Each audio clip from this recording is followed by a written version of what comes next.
What's good, y'all? It's your boy Danza.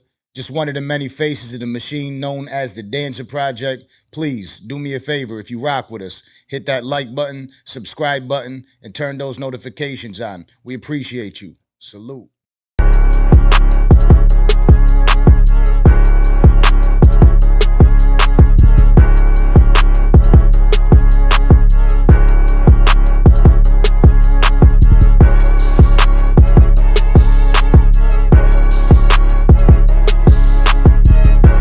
Tend to do what we want to do, the interviews that we want to take and the people that we want to speak to. You know what I mean? There's a lot of platforms out there that have their own trend, their own genre that they look into. There's people that are sitting there judging movies or judging music or reporting on the everyday life. You know what I mean? What we do here is a little bit different. We have conversations with people that we give them the room. You know what I mean? It's not, of course, when you're doing something like this, there's going to be viral moments, but we're not searching for a viral moment. We're just searching for the real story. We're looking to have like genuine dope ass conversation. I always tell people when they think of the Danza Project and what we do over here, just imagine like one of your homies is sitting somewhere, one of my homies is sitting somewhere. They're like, oh, yo, I want you to meet Danza. Danza, I want you to meet Woody. Right? And I'm going to give you that chance. It's not Woody. Right? So I watched the video that you posted up and there was an explanation. So could you tell us how the name is pronounced and the world how the name is pronounced? It's Woody. Woody. Yeah. Yes. Woody. Where'd that come from? My mom. Yes, so she named me that. This goes all the way back. Yes. So take us all the way back because the world knows you, right? But they don't know you they know me. They know you based on the lens that was given, and they said, "Well, this is who you do. This is who he is." And if you don't speak to them, that's kind of just the way they'll look at it, anyways, right? And I'm giving you that space now. You know, the people are here. Tell us where you're from. I'm from Atlanta. I'm from Canterville. I grew up in a lot of neighborhood around Atlanta. Grady, Hospital. Yeah. So you went through a lot out there, right? Like we know, again, based on what others have told us, we know a little bit about you, right? But I want to know how you came to be, right? Like, back home, mom, dad, were they around? What's the story with that? Okay. You know, your come up. So how was it like coming up in your home? Okay, I'm gonna go back to 2001. I was like, about 19, something like that. My dad died for cancer, but we were staying in Bourne Home. That's on Bankhead. Lost my dad then. We moved back to Mechanicsville. And, you know, 2008, I lost my mama. When I lost my mama, I was just like, well, you know, this is the only person that care about me. Mm-hmm. This is what my life was based off my mama. She the only one had that control over me. So when she died, I removed myself from the rest of my family and just took to the streets. I had a best friend named DB. And me and him just hang out a lot, you know, kick it every day. We went to school together now. So one day he ended up getting killed. And when he got killed, it was like, you know, I lost my mama. Now I just lost my friend. Like, he ain't living like that. He just want to get him some money and be fly. So I had to go terrorize. And that's what I did. I terrorized for a little minute. Then my name started, you know, getting around. People started, you know, trying to get around me, reach out to me and call me. And it went from there. So when you just mentioned losing your mom and your best friend, I noticed that initially you didn't talk about losing your dad at that time. How old were you when you lost your dad? I was like 10. He was there, you know what I mean, but you know, I was young, so it didn't really affect me as much because I was young. So, you know, it affected me, you know, longer, but my mama was my everything. Yeah. You know what I mean? Sure.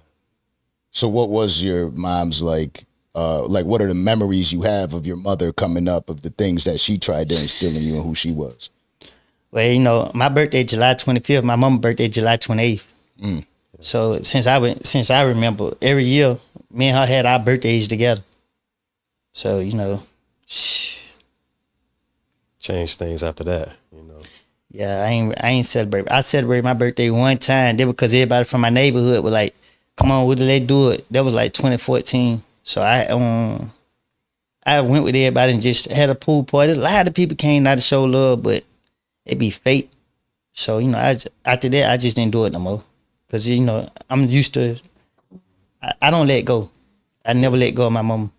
Yeah, that's the one thing I fear. I don't know if and it's the one thing all men fear, right? Is losing mom. Like, and we could pretend. I could pretend right now. Oh, I'll be like this if I lose her. Or I'll be able to maintain composure when I lose her. But most of us would lose ourselves. Right. And that's why I tell people when I see them disrespect their mama, like, it's gonna hurt when she ain't here. Facts. Yeah. A lot of people don't know that. You'll never be okay again. No matter how you try to carry yourself, it's just in your mind. You're gonna always feel you need somebody, and there's only one person that's gonna ever have your back, no matter what you do, no matter what choices you make. Everybody else gonna be like, yeah, I got you. But when you really need somebody to count on, it's only your mama. So not like mama. And that's what they say too, you know, even losing your pops, that's never fun too, but it's nothing like mama. Yeah, it's nothing. It's nothing like mama. Like literally your source, where we came from, you know, anyone and all of us. Nobody came here any other way, through any other portal. So yeah, that's definitely a big one. And then having that constant reminder right around your birthday kind of takes it out for you too. And it's like, I could try to put on and enjoy myself, but then you end up doing it for others and you end up being upset at your own festivities. It's like, man, y'all cut this shit out. So I distract myself though. So that's what I do. I find something to stop me from thinking, and I just do it. Whatever stop me from thinking, I just do it. But I like to see other people smile. So when I do get depressed, I'm gonna go make somebody smile. It'll make me feel better. Yeah, good. How old were you when you lost her? 17. So like, pretty much, 17 years old is where you feel like you actually like you lost yourself. Nah, I gave up on myself for so long. Like I didn't care. I didn't care at all, not one bit. There was nobody around that tried to tie. I wasn't gonna let nobody be around. Yeah, I didn't care. Anytime I felt like somebody was gonna get me to that point where I started to care, I removed them. I removed myself from them people. And so you mentioned that at around that time is when you started to terrorize. At what like timestamp in there were you making music? Was it before you lost your mom or? No, I started making music after I got the feds. Okay. Like 2019. Just trying something to get a different path. You know what I mean? And so I want to go back to that environment. But it didn't work out, and I went back to that environment and went back to jail again and again. So. And you dealt with a lot. It ain't like you just went to jail and you were dealing with a clean system. The system was corrupt for you coming up too. Right. So my first time going to jail was for carrying a weapon under 18.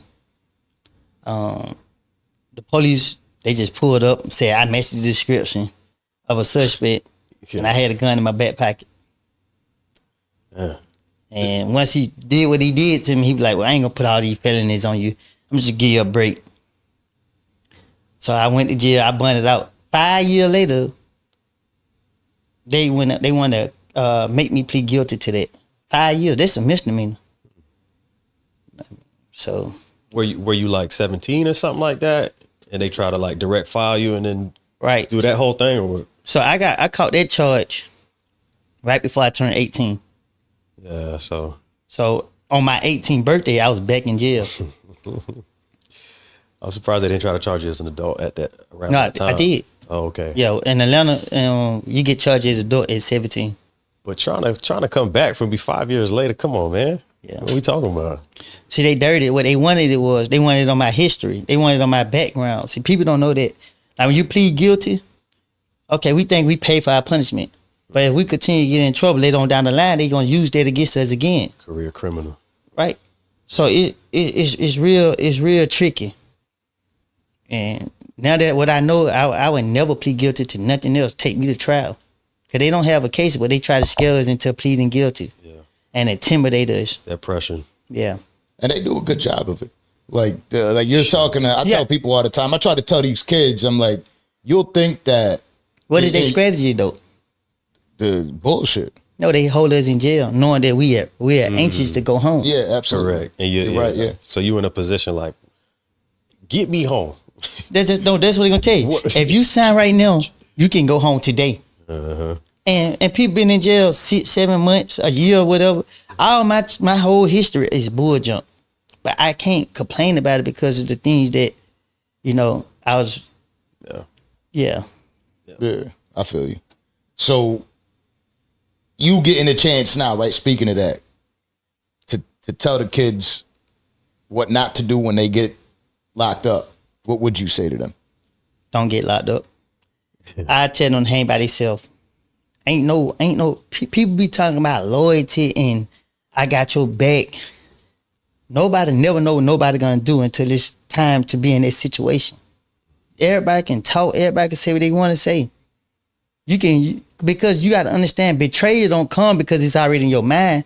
It comes when Circumstance. right when you be there for people, and then when it's time for people to be there for you, they gone. So you sitting there like, man, what is it? It's just me. It's just so kids always be out here worshiping the wrong things because they don't got no real guidance. That's why I tell my nephew now, man, be your own self. Do your own dirt. Can't nobody say I did anything. I don't need nobody to go with me to do nothing. Piss me off. You don't never hear Woody them. You hear Lil Woody. Yeah. Do you feel like that separation, because you lose your mom, your best friend, you alienate yourself from everybody, that made things darker, did it not? So see, God work in mysterious ways. And, a lot of people be surprised to hear me talk like that, right? Because when I lost my friend, I lost it. I was telling people what I was going to do and I was doing it. I didn't care. I was telling, come on. But in the midst of all of that, my baby mama had my daughter. And I used to sneak down. When I used to be like, hell, so much on me, because I really heard about my friend dying. I used to go down to the hospital by myself and just sit there and watch her. And she was fighting for her life. As I watched her fight for her life, and she started to develop because she was born early. Once she started to develop, I was like, dang, I really got a child. And I thought about Lil Wayne's song. I lost my brother to a gun and had a little girl. And I just sit there and just watch her and just cry. But she slowed me down. She slowed me all the way down. And that's why I'm here today. Because if she wasn't born, I would have been dead a long time ago because they weren't going to put me in no jail. Word. Yeah, that's something that happens a lot, especially when you lose both parents. Especially when young, but just in general, you kind of find yourself in a situation where you like, well, shit, what's going to happen to me? What worse could happen to me? What worse could happen? Now, I don't even think about it. No. I don't even think about it. You don't care about what can happen. Right. You just know what you're going to do to others. Exactly. But now you have a reason. That little girl kind of put a... She made me think. You feel me? Like... You said it made you slow down. Yeah. And at what age was this? When you had your daughter? 2014. So I forgot ages, everything at that point. Yeah. I say that because obviously it's been a while, right? Mm-hmm. I'm new to it. So I'm new to being a father to a daughter. And I could already tell, like, in all the places that it changes me, because I'm so used to a man's world. You know what I mean? And dealing with a daughter changes everything. Right. So it's definitely something where it softens you up in the way you communicate and everything. So there was a gap of when you decided to go out and terrorize versus when you had your daughter. So I was already terrorizing. Yeah. Even when she was born, I still was doing what I wanted to do to people. But not only did I had another daughter, but I was on it. I have split personalities. You piss me off, I don't care about nothing. But I care a lot. So if you don't bother me, I don't bother you. But my other daughter, you know, they took me through we both took each other through unnecessary problems. You and the baby mother? My first daughter, Okay. yes. I was wild. I didn't know if the child was mine at the time, and I was giving them a hard time. They were giving me a hard time. And, you know, I took a DNA test, and it came back mine. But they didn't know, like, she was saying she was pregnant before my baby mama was. And my mama, before she ever left this world, she always used to tell me I can't have kids. So, you know, it programmed in my mind. So a girl said she pregnant by me, I know you lying. Yeah. Show me. Yeah. 'Cause- So when the DNA papers came back, my older sister read it, and then she told me, and I was like, dang, because I done had a baby on my baby mama. Oh, shit. So I'm like, damn, how I'm gonna figure this out? So, you know, I went to them, and I tried to be slick, like, hey, look, keep it between us, I'm gonna do my part. You know what I mean? Like, don't do that for the media, because I did clown them for the media. But when they got the papers, they wanted to go to the media. I was like, oh, I'm gonna teach y'all a lesson about playing with me. I don't care about the media. I'm gonna handle business for real. So, you know, I neglected my child, and you know, my sister, she was still getting my child, you know, behind my back, cause I was so possessed. But with my other daughter, it was like she brought out the other side of me. So, and then I was still in the streets. So, you know, after a certain amount of time, then certain other things started taking place. And I got to think now because I got something. I got someone to love and to be there for. So, you know, now I got her and a lot of the other stuff trying to come back on me. I got to try to figure it out. I can't crash out no more. It was real hard for me, man. I didn't know what to do. Like, it was real hard. People doing this, doing that. I can't let nobody put pressure on me, man. I gotta defend us. So once I started back, you know, defending me and my family, nobody wouldn't ride with me.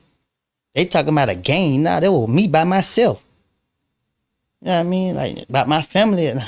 I had my brother, he real hard on me. He told me, you don't put us in this situation right here, you this and that and third. So now I gotta go step harder. But as I'm stepping hard, I know the police on me. It just was so confusing, man. So, you know, God made a way for me. And your best friend, was he a part? Like, was he with you through all that, or it all just happened after? Yeah, like after he died, it was just like I started. At first, I didn't hang with nobody outside of my neighborhood, but when he died, I started realizing people from other neighborhoods were more cooler than the ones from my neighborhood and had my back. So once I started dealing with other people in other neighborhoods, I started liking them more. I still love my neighborhood, and I'm gonna ride by everybody from it. But yeah, I started doing other stuff and meeting other people and going other places. Went from there. So around that time, you're in trouble. Now, speaking about your children, I know that there was an instance where, you know, somebody tried to take a shot at you when you were with your daughter, right? And that was not the first time. That was the second time that happened to you. No, I think that was the first time. Only time. There's a story of you being on in a car driving on the throughway and they tried to take your life. So right? now with my daughter, it was just one incident. Yeah, no, with your daughter was after. But what I was saying is that happened to you with your daughter around, and it's happened to you prior with just you, where somebody has tried to attempt to take your life. Right. So when that occurred, that was how much longer before the incident with your daughter the first time? Oh, this was like every day. Cause they thought I was gonna be scared. I ain't backing down. That's the last thing I ain't gonna do, call me scary. So, you know, when certain stuff took place, I had everybody tell me, just lay low, just chill. I ain't chilling while nobody doing that to my people. You know what I mean? But I was forced to because of certain stuff. But yeah, I came back out. And I poked my chest all the way out. And, you know, the police, they want to target me. But they don't care about what nobody do to me. They just want to sit there and figure out how they going to get me out the street. And I fell for it. I tricked myself. I ain't going to blame nobody else.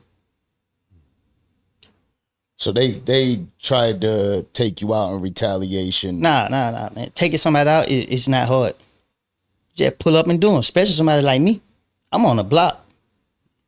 I'm out there. People ride by like, this man standing. Yes, I'm standing right here. So that was when I was on that timing. You feel me? Like, because if I had a problem with you, you stand on that block. I know. I ain't trying to go back and forth. Yeah, you take care of your business right from the jump. Now, that was all because of the YFN Lucci beginning? Nah, I'm just speaking in general. Did they, because I know that they accused you of doing it, so you had those threats on your life. Atlanta accused me. Yeah. See, that's why I don't care for it. When certain stuff happened, everybody in Atlanta was like, Woody did it. I'm like, okay, well, just do something to me about it. You know what I mean? And that was just it. I hear, I can't speak on it. So Yeah, I imagine. But when that occurred and your daughter was present, did that change the way you looked at like being puffing your chest out and being out in public? Do you feel like that made you be a little bit more protective because she was there with you? I was already protective. I mean, I am who I am. So, when I walked out the house and I seen the car, I'm aware of my surroundings. I'm pretty sure you know that from how I came here. Yeah. I'm a peep the scene out. I'm gonna watch everything moving as best as I can. And if I got people with me, I'm gonna make them watch too. So when I came out the house, I looked to the left and see the cars. Like, don't play with me. Y'all playing just sitting right here at the stop sign. But I was just praying to God that, I could have did what I wanted to do to them. I just didn't want it to be no innocent people. And when I seen there were no innocent people, I showed them that, hey man, don't play with me. I mean, y'all ain't coming to handle business, don't play with me. Shot their ass up. You know what I mean? And went from there. But I couldn't really, if they never locked me up, I wouldn't be here today. Because I wasn't gonna let it go. But they knew, the police knew that. Because I'm not scary. Don't do that to me. You know what I mean? If you're gonna do it, go all the way. Don't give me no chance to come back. Because I'm not bothering nobody. You know what I mean? Like, it is what it is. At some point you disconnected, right? Emotionally from everything. Do you feel like you're able to find peace through it all, being there? To my what? At the scene? Like you mentioned earlier when you came out here to South Florida, you felt peace. Are you able to feel peace at home? No, I don't want to feel peace. I want to be right there in the middle of it. I want my guards to stay up. I want to stay looking over my shoulder. Because every time somebody let their guards down and stop doing it, that's when they get got. Right. So you went through, I'm guessing that this just, the shit that you went through in the streets ain't the only betrayal. Like you've dealt with betrayal because the loyalty as far as who you trust is probably limited to none. So, I was raised different. I was raised with my family. Before I had friends, my cousins was my friend. We never gonna betray we family. You don't even think about it. Yeah, you don't think about it. It's not even a thing. Yeah, it's just like, so when I start hanging with people in the street, I'm treating them like they my cousin. They like, we family. So it's like, when you get to hang around certain people and then you go to seeing what they doing, like, oh, but I don't do that. Like, whatever if me and you cool, can't nobody stop me and you from being cool but you. And once you cross me, ain't no coming back. That line been drawn. I stay away from you, but if I feel like you're a threat to me, then we just gonna get it going. I ain't gonna sugarcoat it. Hey, bro, I don't like you. See me handling the business, because when I see you, I'm gonna handle the business. That's just bottom line. But you got to be exhausted living like that too at the same time. It's life. You can't lie. I'm exhausted now because it's like, okay, I paid for my punishment. I went through the process, and then I'm being sucked back into that mindset. You feel me? Like, I don't build my mind up to a different view of life. You feel what I'm saying? And now it's like, okay, y'all trying to drag me back into that mindset. Now I'm dragged back in that mindset. What y'all gonna do once I release these demons out into the world? Cause these kids and these little boys on Instagram want to play. Like, I be praying that nobody try to get clout in the street, because I'm telling you, I'm gonna take it there. And I don't want to. If you see me, I'm smiling, and I'm telling you, I put my hand behind my back, that mean I don't want no problems. I ain't scared to say, okay, bro, you got it. You feel what I'm saying? But if you're gonna do something to me, make sure you go up top with it. Because I'm not going to go to sleep and I'm going to get whoever I can get. So you've been like that for a long ass time. You've basically grown up in that mindset, and you talk about how in your neighborhood you weren't with the people out there. So did you leave your neighborhood or did you stay in that area? Is that like, because I don't know about Atlanta personally, right? I know there's zone 1 through 6, right? I'm out there every single day. Just because I ain't hanging in certain areas that I used to hang, it's because of the police. I don't got nothing against none of them out there. If they got something against me, they mad at it. You know what I mean? Because they already know I don't did more for mostly anybody than anybody ever did for me. It ain't too many people walking on earth can say I did more for Woody than what he did. I don't know one person that can say they did more for me than I did for them. But one dude, and they came in behind the music. But other than that, nah, ain't nobody ever did more for me. And when I say behind the music, I'm talking about family members. You know what I mean? I ain't, to be more specific. Yeah. So it's a different life. Just kind of growing up and all of that, right? And I look at when I try to speak to people about like trying to get out of there, right? Having a family and you got all the reasons to get out. Why do you feel like you want to still be there? Because I watch everybody who get their life together fall victim to it. So I watch dudes that, go to jail and get out and be like, I'm going to do the right thing. And you got haters. You got people that don't like that. I'm going to go get him. You feel me? Like, I'm a protector, bro. I always been that way. You can't, if somebody say something to you behind your back, I'm going to get them. You ain't even going to know I got them. I'm going to get that screening for you, though, because I love you and I care for you. And I expect you to do the same for me, but people don't do the same. That's the problem. That's the problem. Because I kind of grew up the same way. It was mostly family first. And I tried to apply that to the friendship and to the homies and to gang, homie, life for life, this, that. No, bro. Y'all not holding the same respect that I'm holding for yours. It's not reciprocated. Right. So I'm over here about to die for you. You over here like him. Right. You know what I'm saying? At some point, the risk don't become worth the reward. So you said you about to die. You imagine almost dying several times for people, and then you find out that those people ain't really with you. So when people try to speak on me, I ain't never crossed nobody that ain't crossed me. Now, obviously, we got a separation from the streets and to the music industry, right?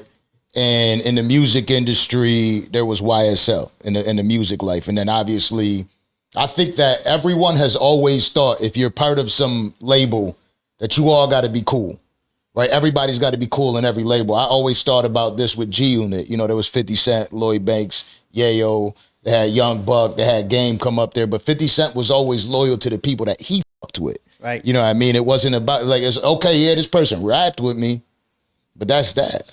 We just made music together. We're seeing it now with this whole Drake-Kendrick beef, right? You're seeing like, oh, I thought they were cool, or I thought they were cool. Is that something that initially you were victim to, thinking that it's all family if you were in that music with them? Say that again? Did you fall victim to that, thinking it's all family when you first started making music with them? No, I didn't make music with YSL. I made music with my uncle and his friend. And the thing went out again. No, she's got to pull it a little closer. Okay, yeah, I made music with my uncle and his friend. So, I seen people that I knew that was on the YSL label. I did a song with a few of them. I did a song with Key. I did a song with Unfook, but we never put it out. Due to COVID came and whatever other reasons, I don't know. But yeah.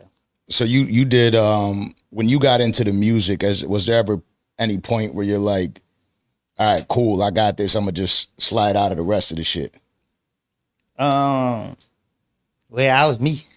So, a lot of people, started liking me. I used to send a lot of my music to different people that I knew, and they just like it, but they just like keep going, keep working. But, when COVID hit, it was like studios started shutting down, and I've been in the streets. The studio was a distraction from the streets. So when they hit me with COVID, I was back slinging. I was back in the street. Yeah. So, Gotta go back to what I know. Yeah, hell yeah. I mean, that's COVID fucked up things for a lot of people, and sometimes in positive ways, right? Sometimes it made people chill the fuck out a little bit, but for a lot of people, you still had to go out and get it and find a way to survive. You know, most people had to find a way to survive, which is who the fuck didn't? You know what I mean? If you have things that you care for, things that you got aspirations for, you're gonna go out and get it regardless by any means. Bills, player. Right. That bills kept coming in. I like money. I like to have a lot of money in my pocket. What?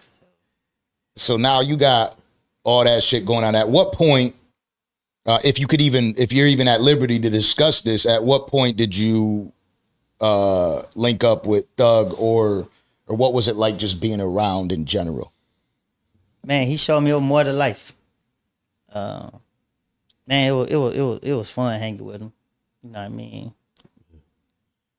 All the cool restaurants, all the cool shopping and spots and here, there, everywhere. Yeah. See, I ain't never been a handout, so I ain't care for this stuff like that. But, you know, the planes, you know, riding the planes, going, you know, we came to Miami like a lot. And just going different, I seen there was more to life. Yeah. And I enjoyed it. You know what I mean? But, you know, without good, you know, bad come with it. Yeah. And I imagine that's distracting too, seeing that type of life. You're how old at that point? Around what range? I was in my probably like early 20s. Oh yeah. Yeah. No, so that shit was fly then. Yeah, it was. You know, I stayed like me and him, you know, we hung around, like we stayed together most of the time. But me and him ain't do much. Everybody else went to party with the girls and stuff. But, you know, my only concern was it was getting back home. I ain't care about nothing else. Yeah, I'm surprised you say that too, because partying with everybody that be coming out Miami and partying with the girls, they usually all go. You know what I'm saying? Because they got a whole lot of them out here. I get in trouble every time I say some shit like that. But yeah, I ain't care for the party and be without them. No, I ain't care for that stuff. Yeah. I mean, and sometimes when you traveling with people, you don't get to enjoy yourself. You just take on the role like, shit, y'all slacking. I ain't slacking. I'm gonna watch for y'all. Yeah. Like y'all go ahead and. Actually, I enjoyed myself just the excitement of riding on the plane. Yeah. You know what I'm saying? Being around certain people. You know, even though I was around a lot of people, I folded my arms and didn't smile. You know what I mean? But just to see that they knew me by name, I was like, oh, wow. Yeah. Cool. So was it too much? Because you say like there was the good and the bad, obviously. Was it too much for you, like to deal with all that shit? No, it wasn't. I just removed myself from it.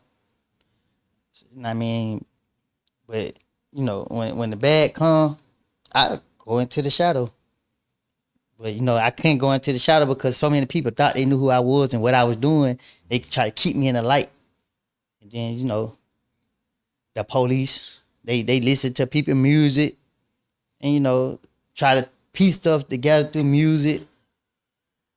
And they go to targeting you. You know how they go. Mm-hmm. That's when the bad came. They kept locking me up. I was going to jail. Every time I came outside, man. At this point, you don't got anybody that's there to kind of holler at you, to talk to you. Like every time you come home, like, yo, you know, you don't got to be a knucklehead out here anymore. Stay out of this bullshit. You ain't had no like type of figure in your life. Always. You know, everybody, you know, want to see the best in you. Yeah. So, hey, man, chill out, man. You get you some money, man. Man, get out my face. You know what I mean? That's fate. You know what I mean? Because if you really want to see somebody win, you'll sit me down and talk to me. You'll try to explain to me. You'll try to show me. But people just want to say that then they get to their real point. Hey, man, tell bro, man, mess with me, man. I got this song. You know what I mean? Mm-hmm. Get out my face. I got my blood pressure go through the roof. You know what I mean? But yeah, so you don't fuck with people trying to use you for the shit and the music. When they saw that light on you, they all tried to suck away. Now that was due to the question that you asked was, did I have somebody to tell me the right thing? Yeah. People, that's what I'm saying. People have motives. You feel me? Mm-hmm. Sometimes they'll tell it to you just so they can say, "Well, I told you so." Yeah, exactly. But you ain't really do nothing to help me. Exactly. And did you really tell me? Like, were you looking out, or were you kind of like talking down on me? It all. Yeah. And a lot of us neglect and block out the blessings, right? Like I be talking to my nephews all the time. I'm like, yo, chill out with all that bullshit, you know? And like, you know, sometimes they listen, but a lot of times they also reject that shit too. You just know old, what I'm saying? so you wouldn't understand, you just old. Yeah. And then in reality, I've been there. Now, You know it's a few people that I can just call name off the top. They actually like, Woody, you doing too much. Just chill, bro. Like, you gonna get yourself messed up. But I really wasn't doing nothing. I just let them talk because people are hearing things in the street and thinking they know what they be talking about. You feel me? So that's part of the problem too, because I know you said sometimes just off the music, police will still come kind of fuck with you just based on that. And it's like when you got a certain record, they try to put two and two together when there might not be nothing going on. You know what I'm saying? So it's like, hold on, y'all can't, that's completely separate, completely irrelevant. How y'all gonna try to bring me in for that? So I'm gonna say this right here. I'm just say some people know what they be doing. If it's certain things taking place, why do certain stuff? Mm-hmm. So you do certain stuff. You feel what I'm saying? Like people don't know I like to read. I can't read though. Secret weapon. But I can read. And once I started realizing the position that I was being forced into, I ain't never been no scapegoat. Yeah, no dummy. Come on. What give us an example of like what books you enjoy? The ones I think I need to watch out for. 48 Laws of Power. People that read them books, you need to stay away from them. The ones who have those intentions. Yeah. You know what I mean? People that try to play on you, try to use you. Manipulate. Yeah, manipulators. You gotta watch out for manipulators. Man, I first heard about that book. I said, wow, this is amazing. I gotta learn it. But the real motivation for me to learn it is so it couldn't be used against me. Right. It wasn't so that I could use it to arm myself to abuse the power that came with that, which you don't understand unless you've read the book or heard like the synopsis of it, the general breakdown. But boy, it's almost like you at a disadvantage if you don't. It's like baseball, okay? Baseball, Major League Baseball. There was a problem when everybody started using steroids, but it became so normal that it became the basic standard. If you weren't doing steroids, you weren't at the base level. You used to do it to get ahead, to be advanced, but it became the standard. So same thing with 48 Laws of Power and a couple other books that are like that. That's some powerful information in there. And the folks that use it, like he said, stay away. Yeah. Because I ran into a dude in jail. He be like, man, would you read this book? Like, man, I ain't reading that book. That book too big for me to be reading. So now you don't read it like that. Just go through and read certain stuff. Just read that little quote right there. And I read one. You know what I mean? But you know, everybody be so tuned into my background. The dude, you know, me and him just talk, and he be like, look, read this right here. And he took me to a certain page in the 48 Laws of Power, and I read it. And when I read it, I got mad. Like, wow, you know what I mean? Because once you read something, you see something. Mm-hmm. So I read this, but I seen what was being done to me. And then I had other people in my ear telling me stuff. I was like, oh, wow. And then it just turned me because at the end of the day, I don't betray those I love. I'm gonna ride with you all the way to the end because I done lost so many friends. And when they dead, I ain't letting them just rest in peace. I don't care about police knowing, I don't care about who knows, but y'all just killed my partner or whatever happened. Boy, we finna come get some smoke. And then one day when my best friend got killed and everybody talking about they gonna ride, they gonna do this, they gonna do that. And it was only me. I knew right then and there, oh nah, because if I die, I can't look for nobody to go get back for me. I'm just gone. I don't need no friends. A lot of people talk about it.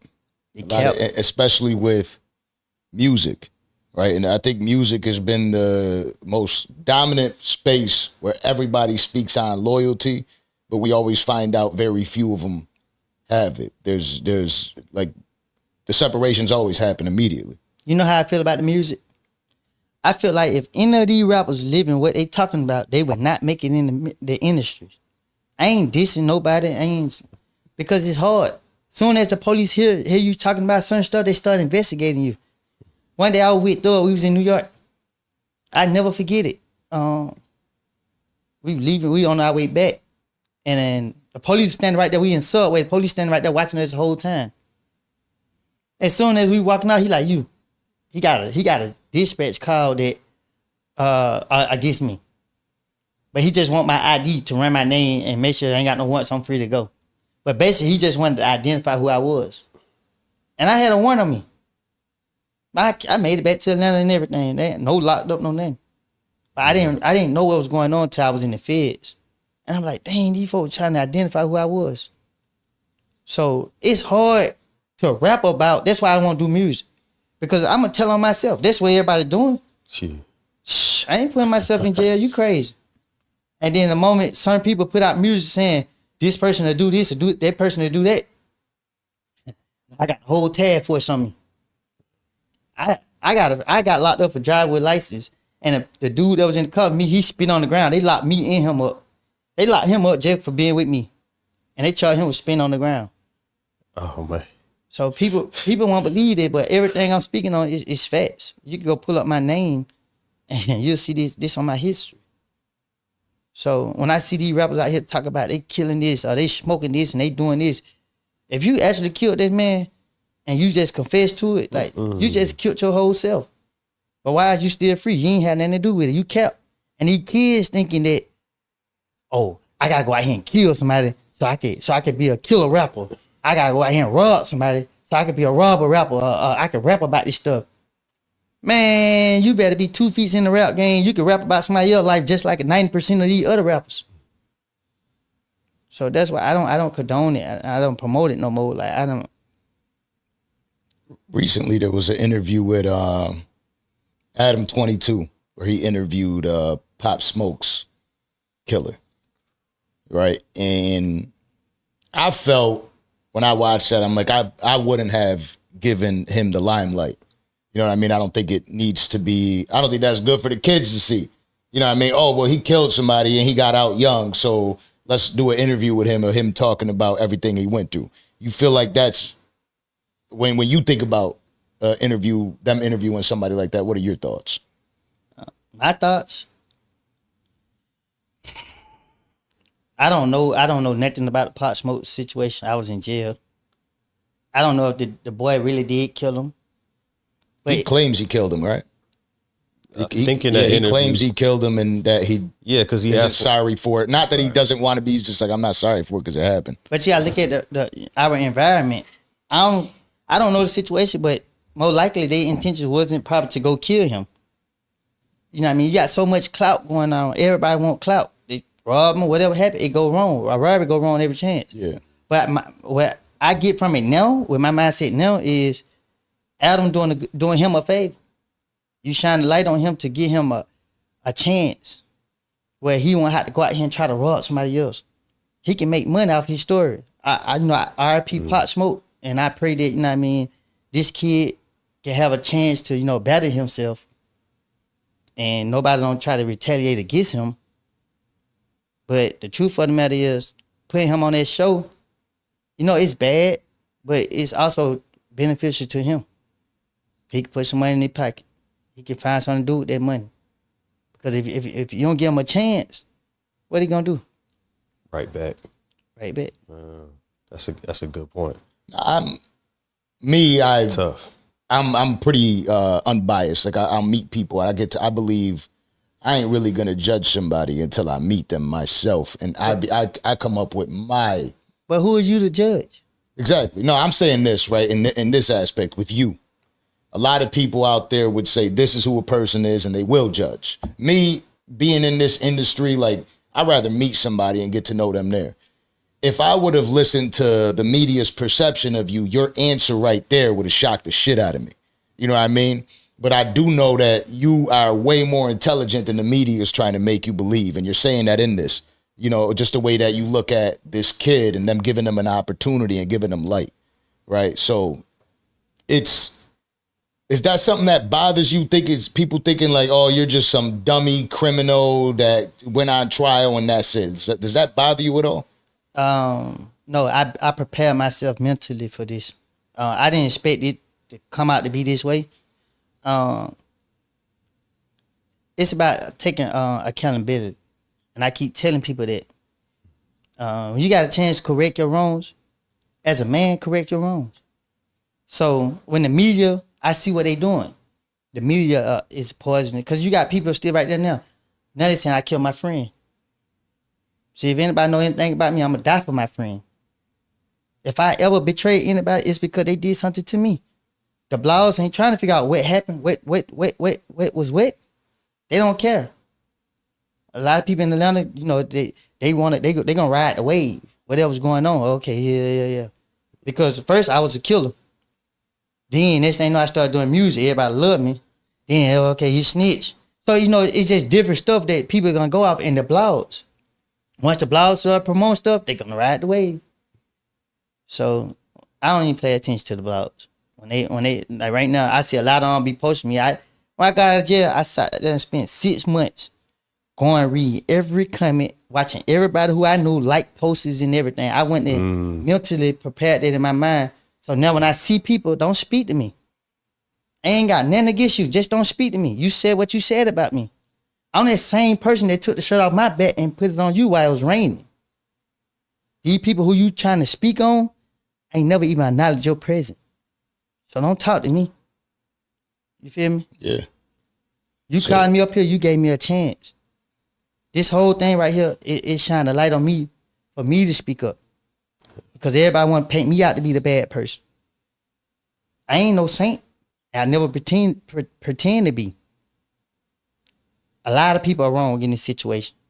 Everybody are wrong that's involved. And the best thing people can do is go to God about it. Don't blame nobody else. Take accountability. What do you think the media is trying to do by publicizing everything? Get paid. Only thing you get paid off is negativity. As soon as you go talk a positive, don't nobody want to hear that. I get on there and say I'm dumb, I don't drink water. And everybody gonna be happy. Then I get right on there and drink some water in their face. Did you say you don't drink water? I tell them I don't drink water. And it's just, that's what they gonna go out for. It's crazy, you know what I mean? But yeah. So since that trial has started and now everybody's sitting there, they're calling you snitch, you're not somebody that's ever backed out. I see you constantly in your neighborhood. I see you constantly out with the public. You're not afraid. Safe to say you're not afraid, right? And you've mentioned this multiple times. Do you feel like mentally that it changed you though? No, it destroyed me. This whole thing, like, because you got to understand, despite whatever going on, people can feel how they want to feel. I don't care. I don't care how nobody feels, because at the end of the day, nobody don't care about me. If I was to drop dead right now, everybody go, So why be concerned about how they feel? All I ask you is please don't try to harm me or nobody with me. Because if you miss, I'm going to make sure I hurt everybody you care about. And I'm going all the way. I'm not going to sleep. I'm not going to run from the police, no nothing. I'm going all the way because I don't want no problems. So when I'm out and about and people say, hey, can we take a picture? Yeah, I'll take a picture with you. If I see somebody looking crazy at me, I'm like, bro, you got it, bro. I'm going to say something first because I'm going to go all the way. And I don't want to go all the way. And so people are accusing you of killing Tay, which is your friend? These blogs are. Yeah. But people in Atlanta know. If I went in this spotlight right now, oh man, I'd be on the news every day. There's no doubt about it. That's how I feel. Every day I wake up, I want to go get some smoke so bad. But I got it. Me and Tay started doing the music together. And Tay was like, Woody, if I don't make it, as long as you make it, bro, we made it. So I try to focus on that. I got my daughters, they ain't never get to, I didn't get to be a part of their life for real. They constantly throwing me in jail. But I got to take accountability. I was out here being stupid.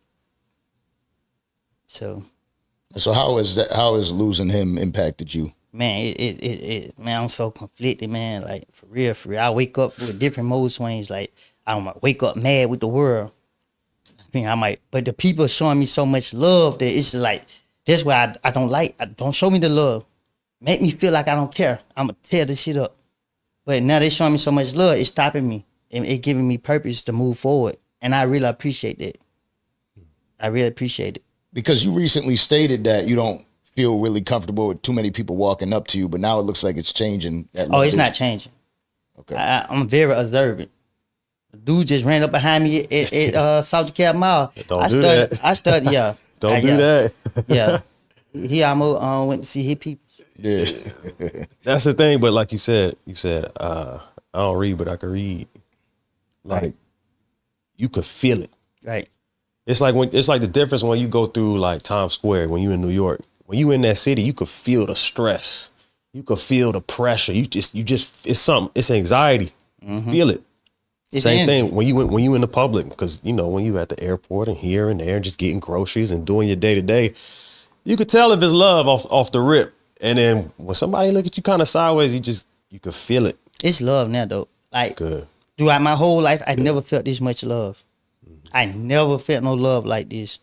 Like I just come outside. I woke up and like, wow, look at this. I didn't expect this outcome. I was gonna say how you probably sound like you caught off guard by that. Like really. Yeah, because you got to understand, the world saying I'm this, I'm that.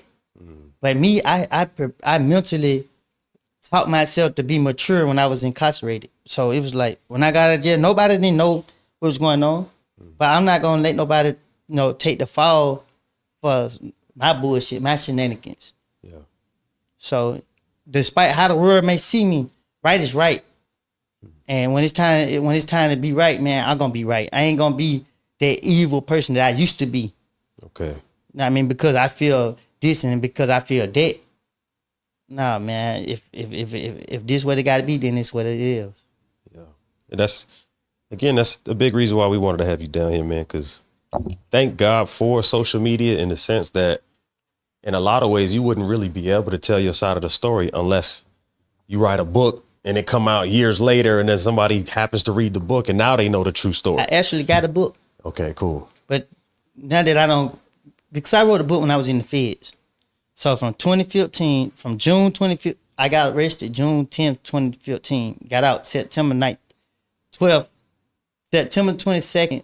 No, I got out September 12th, 2019. But I wrote the book, and it was called Atlanta Stand. And it was all the things that I did. It was basically like a confession. But when I read it again, I'm like, no, this too much. I mean, yeah. and I thought about the kids. These kids gonna hear this stuff and they're gonna take it the wrong way. They gonna be like, "What? I want to do this.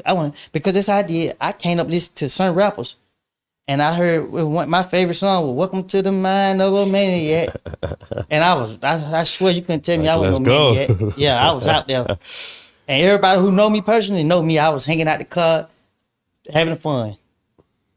Listen to that. You knew me when you heard that song come down the street. But That's a good one to go crazy too. That's for sure. Now, people coming up listening to these musicians, right? And then you get the opinions, right? I'm not sure if you were familiar with Gunna at all. Like, was that somebody that you, obviously you being around Thug, you had to meet Gunna a few times. I met Gunna like once or twice. Yeah. Yeah. And then what do you think about everything? Like, because you speak about the way the world views you. What do you think about the way that the world viewed Gunna and then him coming out and making music and still being just as popular, if not more popular now? I think the world problem is they in the wrong business. Y'all worrying about, because you can't, people trying to blame or fault Gunna for something that, first of all, Gunna never portrayed to be all this stuff that they trying to make him be. You know what I mean? Gunna is a good person. I mean, even though I haven't spent a lot of time around him, but I heard nothing but goods about him. And yeah, I don't know how Gunna may feel about, everything, but to me, I don't like it. You know what I mean? Because whatever going on with this case, it's only involved the people that's dealing with this case. Yeah. Other people are putting their own input on it, and they not helping the situation at all. You're stirring up stuff. You're keeping stuff in the media.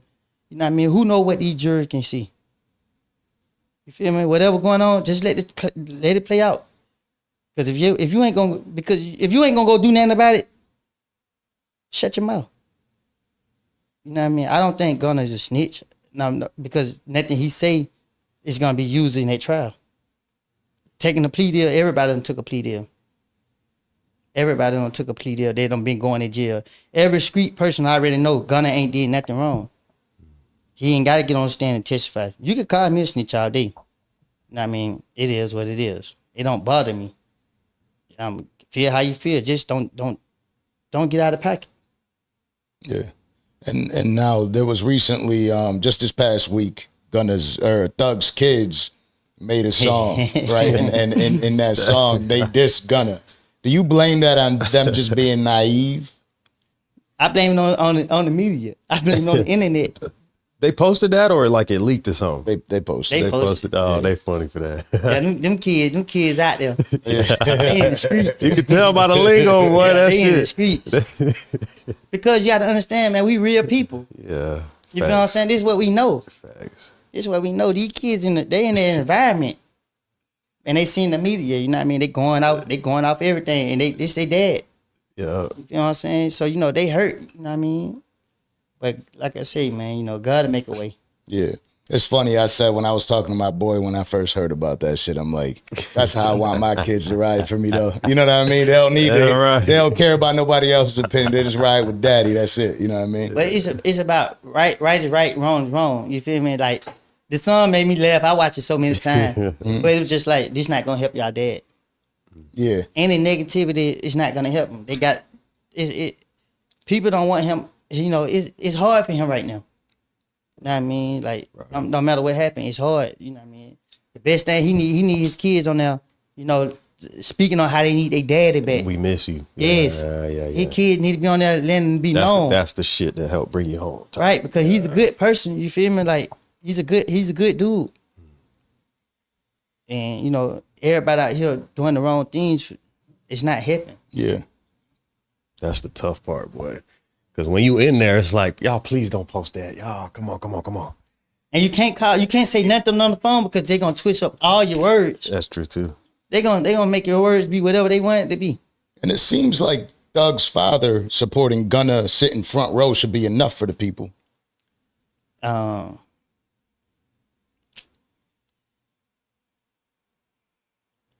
When he come home, they gonna have to go from there. You know what I mean? Thug is a pure-hearted person. And whatever differences him and Gunna got going on, I can't speak on. I don't know. But I would hope that we all as people would not let these people destroy us, because this is their motive. If they can't convict this case, they're gonna tear it apart because they don't like how big that label has become. They don't like the influence that label has gotten. A gang is a gang. A label is a label. You can't confuse them. You don't have, I can't speak on it. Okay. Yeah. That's a perfect like ending point right there. I feel you though. And it's, to me, the wild part is I felt there was a time that aside from like the OJ trial, that none of this was pushed out. I feel like the government is the one that's trying to cause the divide and say you are to hate this group. This not this group, these criminals, and they're like you hate these criminals, and you're right. We don't know what the jurors see. We could pretend like, oh well, they're separated from everything. There's no way they could hear that bullshit. They got to be hearing through some source or some person that's walking by to be able to give information. So the whole How could you not hear? It's just impossible not to hear. I got people 80 years old be like, I just love you. You be like, I don't even, you feel what I'm saying? Yeah. So it's impossible for the jury not to be tuned in. So if you had an opportunity, and this was tough, you just let me know if it's allowed or not. If you had an opportunity to say something to Thug, what would you say to him? Get on your knees and pray. God has the last say so. God has all the power. Nobody have more power than God. No matter what corruption is going on, no matter who think they have this amount of power, God has it. And it took me a lot to realize that. I prayed, but I had doubt. Once you remove all doubt and you talk to God, God will give you what you want. Is it tough to get to that space? It's only tough when you ain't serious. When you're serious about it, it'll happen just like this. And is that what is bringing you peace today? Yes. I've been to church every Sunday since I've been out. Cool. And even when I don't understand, just by just trying to stay focused and just trying to get to church, it was proven to God that I want to do better. So when I go out in public, I don't worry about nobody trying to harm me or hurt me, because I feel at peace. I feel, when I say at peace, I'm saying for danger or harm. But I just want people to know when you see me, don't just run up on me because I don't want anything negative to occur. But I be feeling protected by the Lord. Interesting that you speak about church. I feel like I don't go to church anymore right now, but there was a moment in my life where I was running to church, and I did feel different. You know, I can't deny that. As much as I don't do it now, I can't deny that in those moments I didn't feel different. In your church, do they rally around you knowing everything you've been through? Is that a space where you found comfort in the people there, being a person that really doesn't trust? So Friday, after I got arrested in court on that Friday. I was released that Monday. Wednesday came, and I guess my auntie told my preacher that I was out, my pastor, and he texted me. He like, "How you doing?" And I was real weak. I was in a state of mind where I was just like, man, I'm tired of it. I've been dealing with this stuff for like 10 years almost. And he was texting me and he was like, well, the church is open. It's Wednesday night. And they having some type of, I forgot what it's called, but where they praying and worshiping. He said the doors are open. If he never told me the doors open, I wasn't going to go. Because this trial had put me all in the spotlight. And I didn't want the people in church to feel like they was in danger. Mm-hmm. So when he said that, I came to church. And when I came, and the dude, it was another preacher and he did a wonderful job. And he was talking about everything I needed to hear. Once he finished, my preacher stood up and he put me on the spot. And he told everybody, if you don't know who he is, when you leave, you're going to know who he is. And they talked about, and he just told them who I was. And then, he asked the church to pray for me and to embrace me. So everybody in the church came and gave me a hug. Nice. Them people hugging me, it took everything off of me. I left out of that church, not with a smile, but I left out of that church 10 times better than how I walked in. Light. Feeling lighter. Yes. And what's cool is you went on a Wednesday, so you didn't have the whole... No, there was a lot of people there. Oh, yeah? It's like Sundays? Okay. Yeah, it was a lot. Okay. But it sounded like they might have set that up for you to be present and pull you in to talk to you. So the event that was going on, it was a 3-day thing. Oh, okay. So it was Monday, Tuesday, and Wednesday, but they just go pray and stuff. But it was a tribe. I can't think of the name of it. Like a workshop, like a revival. Like basically, who? Revival. Yes, that's exactly what it was. It was a revival. Yeah. Okay. Exactly. Yeah, Landon, let's go. That's how you know white people go to church all the time. No. For sure. But that had to feel good. Now, prior to that, would you say that you were just angry or were you feeling depressed? Man, I felt it. I felt it as I put myself back together for them to rip me back apart. And it was draining. It was because,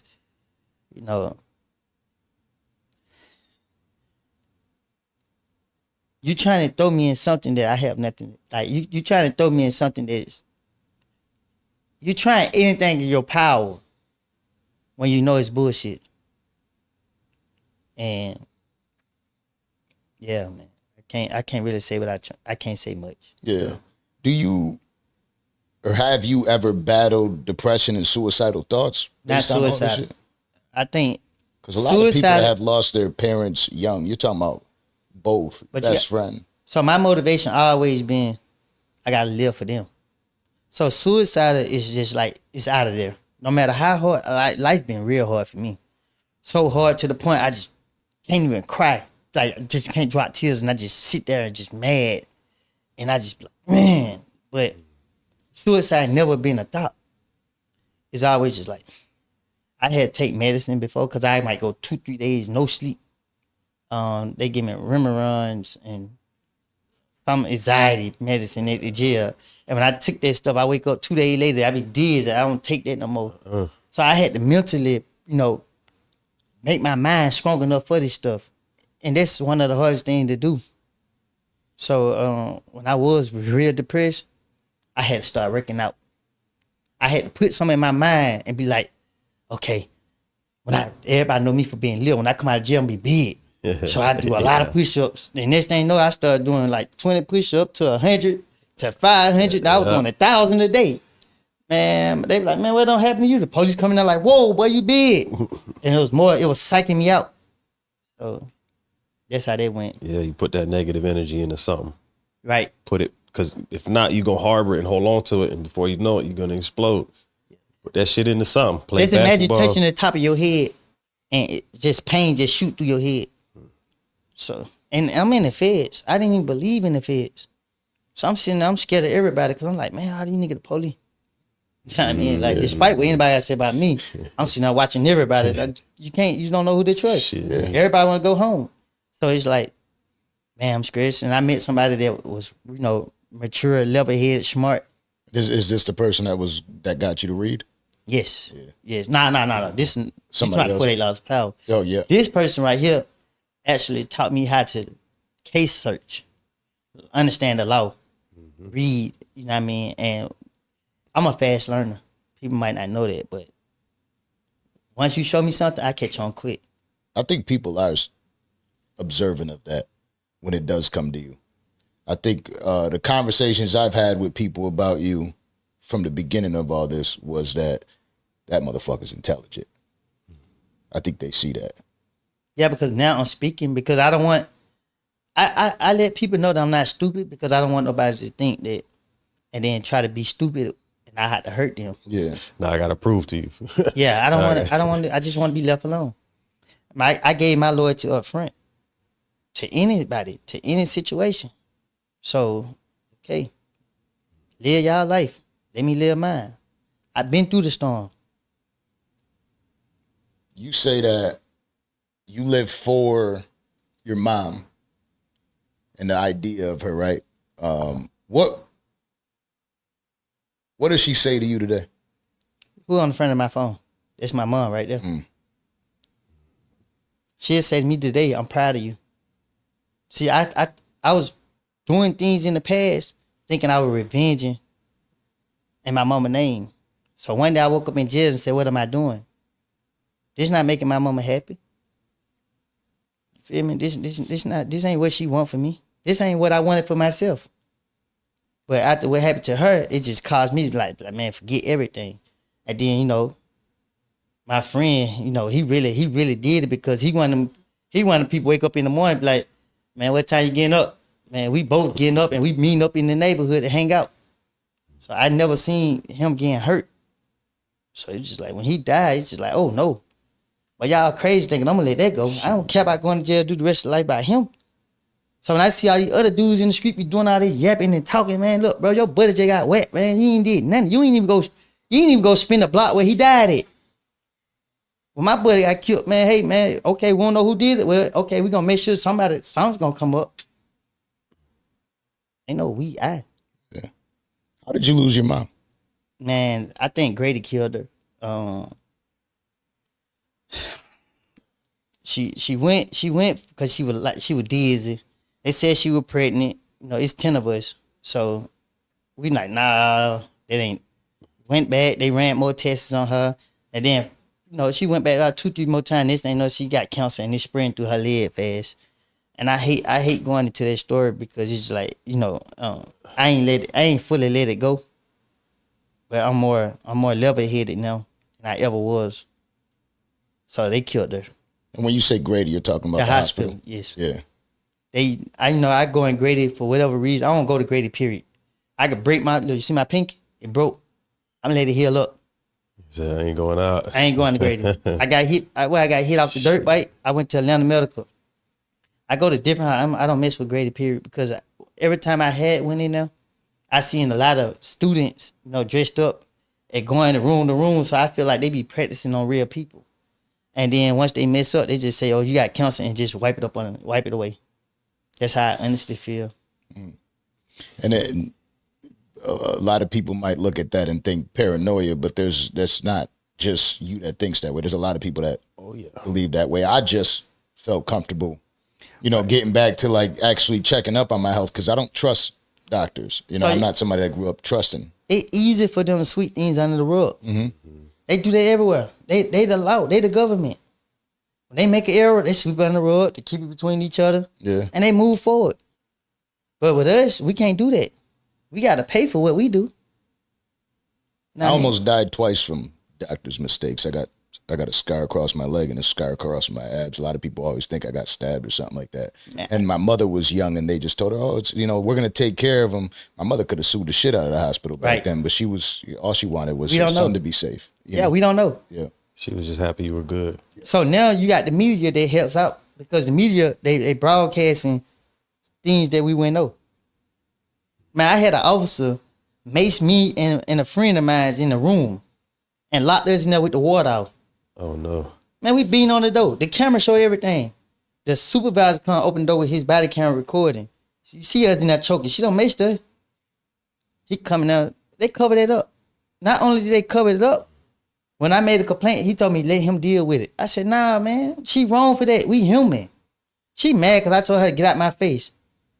You know what I mean? Like, I didn't disrespect her. Just say, get out my face. That's a power thing. Right, and you know what?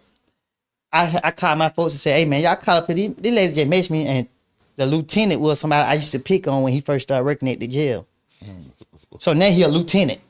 So he like, oh, if I find out you lying to me, I'm going to put charges on you. And you know what he did? I like, man, what I got to lie for, man? She wrong. You feel me? Like, she didn't have to do that to us. Man, that man 2 days later, he came back and said, he asked me, he said, what hand she had the mace in? Nigga, hell if I know. I don't remember what hand. Don't matter. Did she maced us. Did she, what do they call it when you release it? Did she disperse she the hit weapon the or whatever? Yeah. She sprayed the floor and what? So guess That's what they plenty. did? He called me and my roommate. He said, y'all going to booking. The man didn't put us in segregation. He went down there and gave us a free word charge. He charged us with making a false report. And it's false information. Me and my roommate. So now my roommate looking at me like, man, this is crazy. Like, he mad at me for pushing the issue. I'm telling him, boy, we got a lawsuit, boy. Put this on file. He didn't want to take it though. He didn't want to take it. He like, man, he already fighting charges against the police. Man, I'm telling him, boy, this is an opportunity. Right. We can't keep letting these people do us like this. They're going to keep doing it.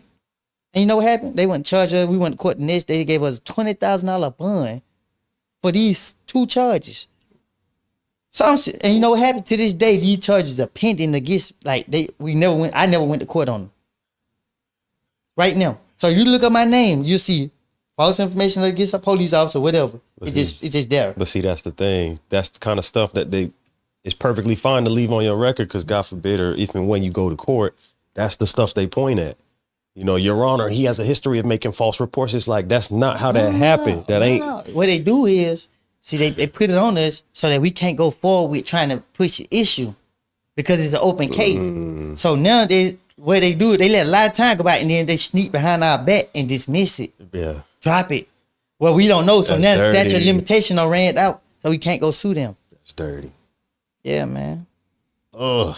damn. So you dealt with a lot of corruption in the system. Yeah. Did you ever have, like, based on how powerful your name is, any politicians or anything, like, are they involved in corruption with you throughout that city? Man, the mayor office made a complaint against me. The mayor? The mayor office. For what? They said I was a threat to the community. This is after all of this? Man, I didn't even know who the mayor was. You feel what I'm saying? Like, Yeah. so I'm hearing this stuff while I'm in jail. I'm like, so y'all tell me y'all gonna hold me in jail because the mayor officer is scared of me? I'm scared of them. Go lock them up too. Bring me on in here with me. But they don't care though. They don't care. They feel like if you're a problem, and nobody know me personally. Nobody know me. Everybody's surprised to see this side of me right here. Because I got the other side too. Once I unzip this person right here. We famously heard about the split personalities by YMW Melly, right? When you speak on split personalities, what do you feel is going on there inside of your brain? Like, is it just like you're pissed off and you shut off to the world, or is it like somebody could just trigger something in you to change you? Trauma, man. We have been through so much. That's why I listen to Youngboy. And when I listen to him, I hear the words, but I feel it. I be like, man, he younger than me. That boy need help. They keep locking him up. That's the same thing they were doing to me. So they feel like we're a threat. So they gonna lock us up. But when they locking us up, they're destroying us. They're making us worse. Get him some help. If y'all got him for some drugs, put him in a drug treatment program. Didn't he just tell the probation officer he wasn't gonna stop smoking or drinking, whatever he told him? Why y'all gonna put him in jail? Y'all hear him in his songs. So now when we got this trauma and we dealing with it, and y'all releasing that back out here to the public, what y'all expect from us? Y'all locking this man in the house on house arrest 3-4 years. Y'all showing the world that we don't have no constitutional rights. What else we can do? Because all we saying is, man, this ankle months on our leg, or man, my probation officer, or whatever, is they holding on this.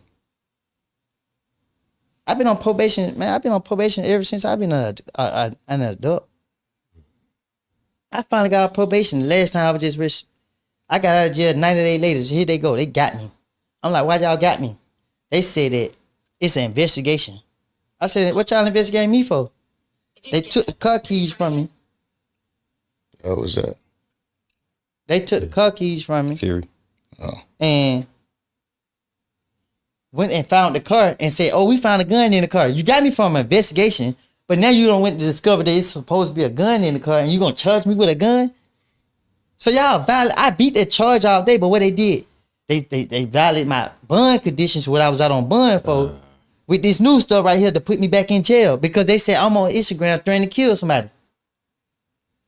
That's not right. You feel me? Like, okay, just because y'all feel like I'm a threat to society, okay, prove it. Yeah. Don't just sit right here and torture me and lock me up and lock other people up because y'all going off this fake image that we portraying to be or have. Because it's all entertainment. We doing stuff for entertainment. This is the only thing that we gonna get paid off for, getting on social media, acting like we stupid, acting like we crazy and killers.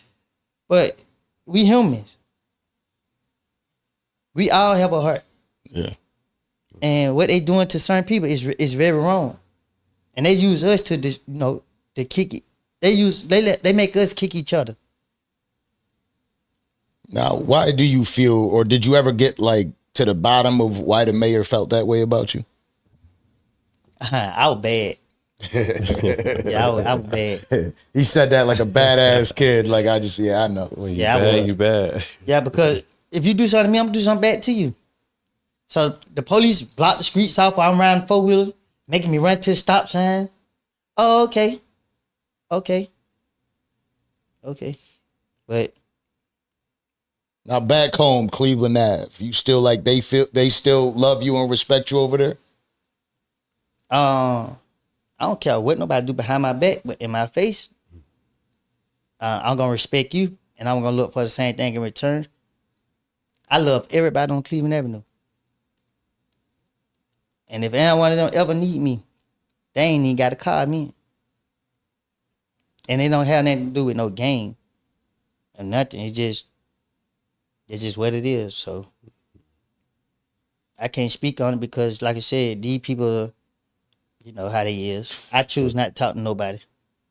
Is it through God that could keep you that, like, you stay pretty positive and confident, and a lot of people have trouble just doing that on a normal day, right? Most of the people I meet on a day-to-day basis are struggling with themselves or standing up, or you just most people can't even pop their chest out. You feel me? Like you could see people. Like today, I'm on a treadmill at the gym and I'm looking around. It's on the second floor and I'm looking at people and I'm like, damn, there's so many people that are dead ass, head down, dragging. They don't got that. You walk with it. You walk with confidence. Is it God or is it just something that's instilled in you? I had a lot of time to understand myself. That's what people got to do. People got to figure out who they are.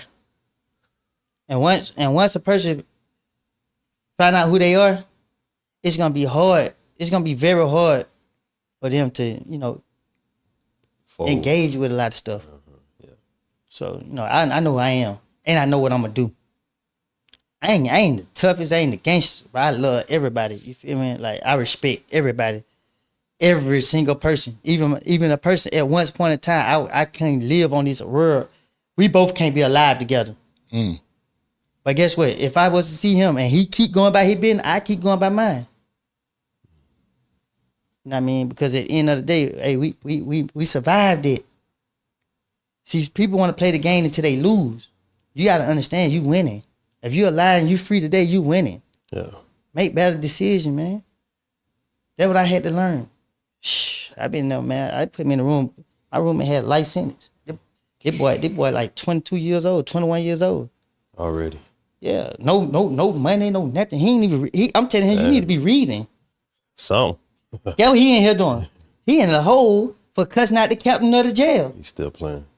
He talking about he's such and such gang. I'm sitting here looking at you. How you such and such gang? Not a, hey. Then when I hear his history, you was a opposition. So how you do put in work for the gang and then become food to that gang and then you want to switch on? So once I seen that with the gang stuff, I said, look, shout look, you got too much time for you to be trying to participate in the gang stuff. You need to be learning this law. Because police make mistakes every day. And we miss them. Your lawyer don't know what you know. You need to go find out the errors and point it out to your attorney. And you got to also remember that these attorneys, they're going to get the same paycheck whether you win or lose. So you need to make them do their job. See, I learned how to write the Georgia State Bar. When these lawyers went to tell me, man, you're going to take these 7 years and 5 years, I tell you lying to me. I go right back to my cell and write Georgia State Bar. Put case laws in there and they write me back and had that lawyer come down there with face red. You try to see me for 7 years. You try to see me to prison for 7 years for terrorist threat.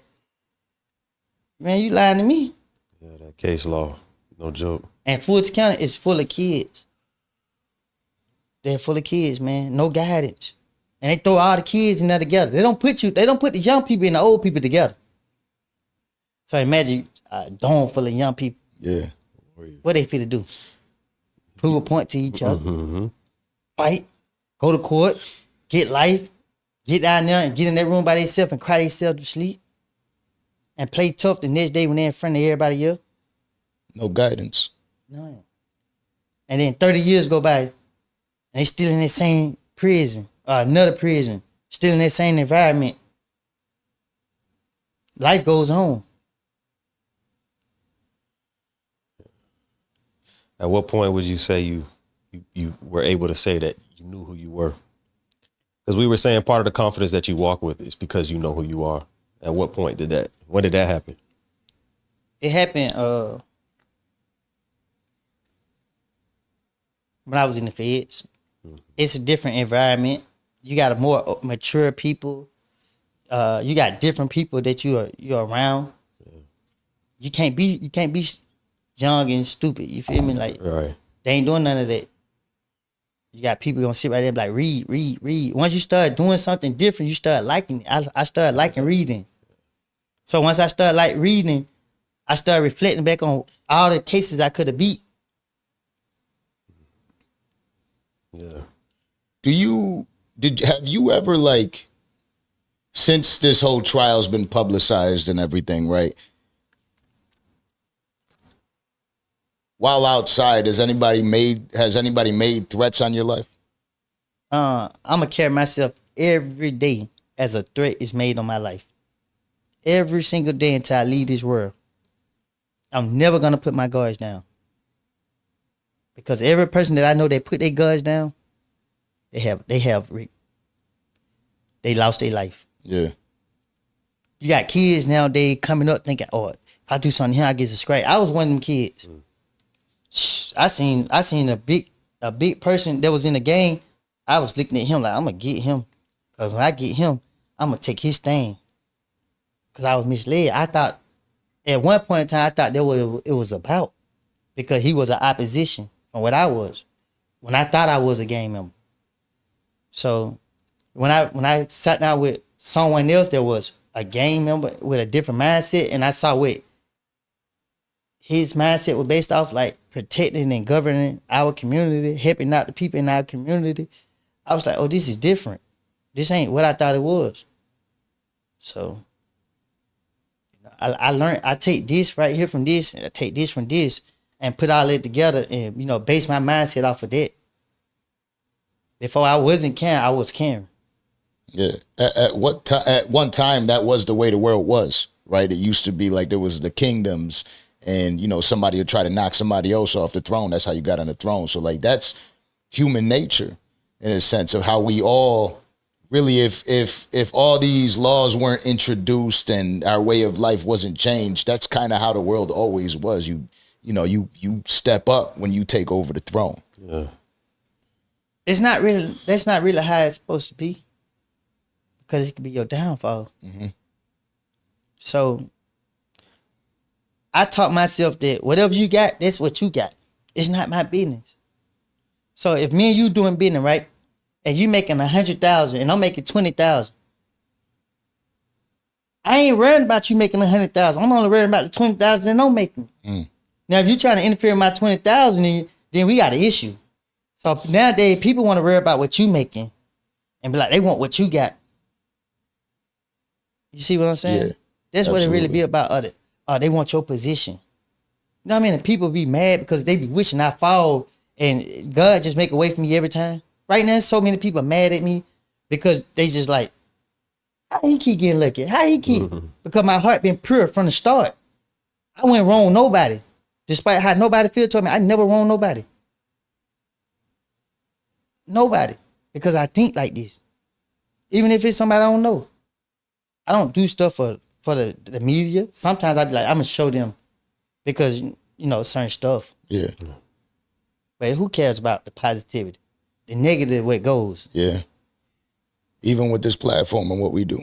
A lot of people like seeing more like, the guys got in an argument The chaos. and carry off of that, opposed to all the positive things we're doing and all the positive conversations and the great things that happen in this conversation. Every time we had this situation, when we had Roger Bonds up here, who was Diddy's former head of security, when we had Kelsey, which was it was Kelsey, Megan Thee Stallion, and Tory Lanez in that car. She was the other person that everybody said shot Meg. Right, when we had her up here and she spoke her true side, they're like, oh, well, I can't believe you gave her a platform. Nobody cares about what she has to say. So it's always about the negative. So why is you tuned in? You see what I'm Absolutely. saying? You tuned in, you watching. So you got to understand this. People are putting their comments on there because they feel as in they can be seen, they can be heard. It's so many people in the world that want to be heard, so they're going to say something negative because they feel it's going to draw attention to them. Right now, I have family members that trying to put negativity with my name. I have been through so much negativity. It's just to the point like, don't play with me, because you ain't ready for what I'm bound to bring to the table now. And then everybody be looking like, Woody, you wrong for that? Nah, leave me alone. That's all I ask anybody for, because if you ain't taking it all the way down, I'm gonna take it all the way down. So when I see people come up on my posters with the rats, I say right then and there, this is a peasant. And I don't think I'm bad at nobody. I call this person a peasant because you focus on the wrong thing. It ain't like I'm out here trying to be this gangster, this tough guy. I'm out here with a different mindset to provide for me and my family because of what we've been through. And I'm never acting like an angel or a saint. I learned from my past.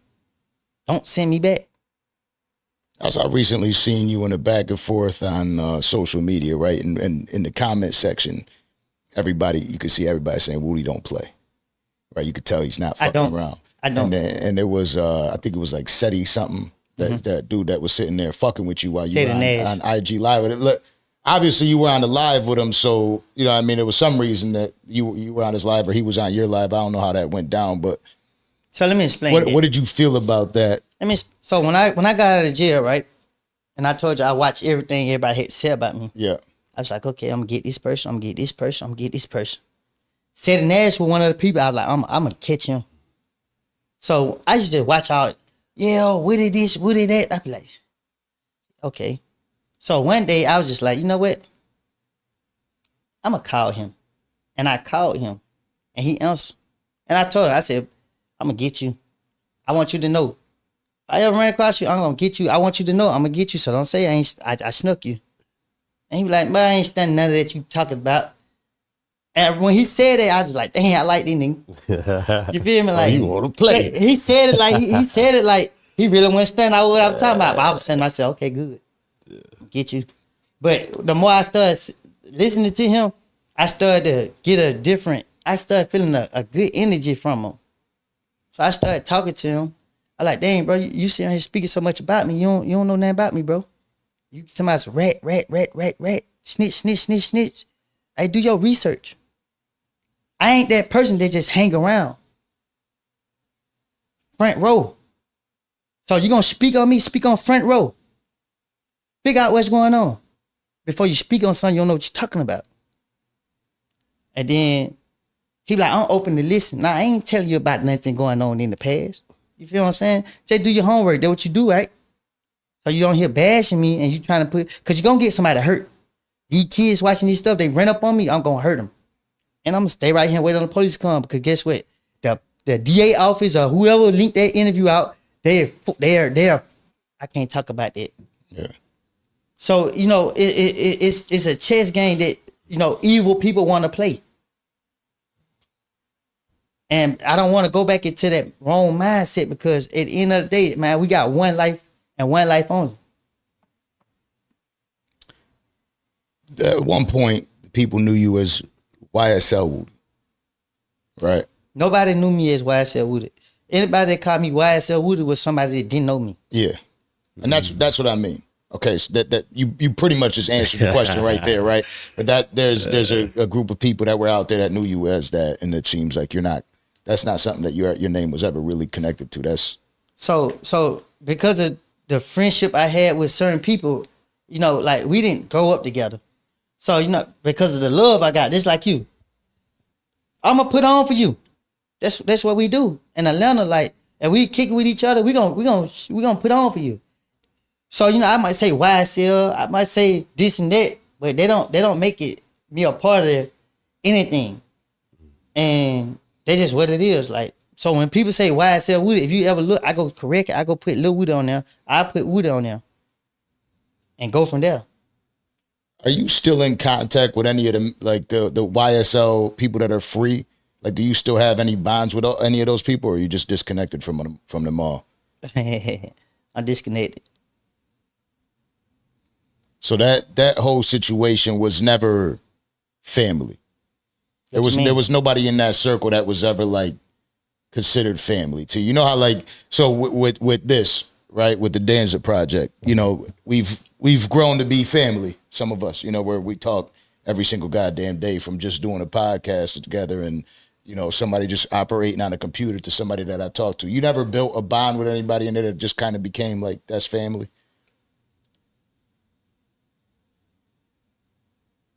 That's a trick question. I got you. Yeah, I got you. I hear you. Yeah.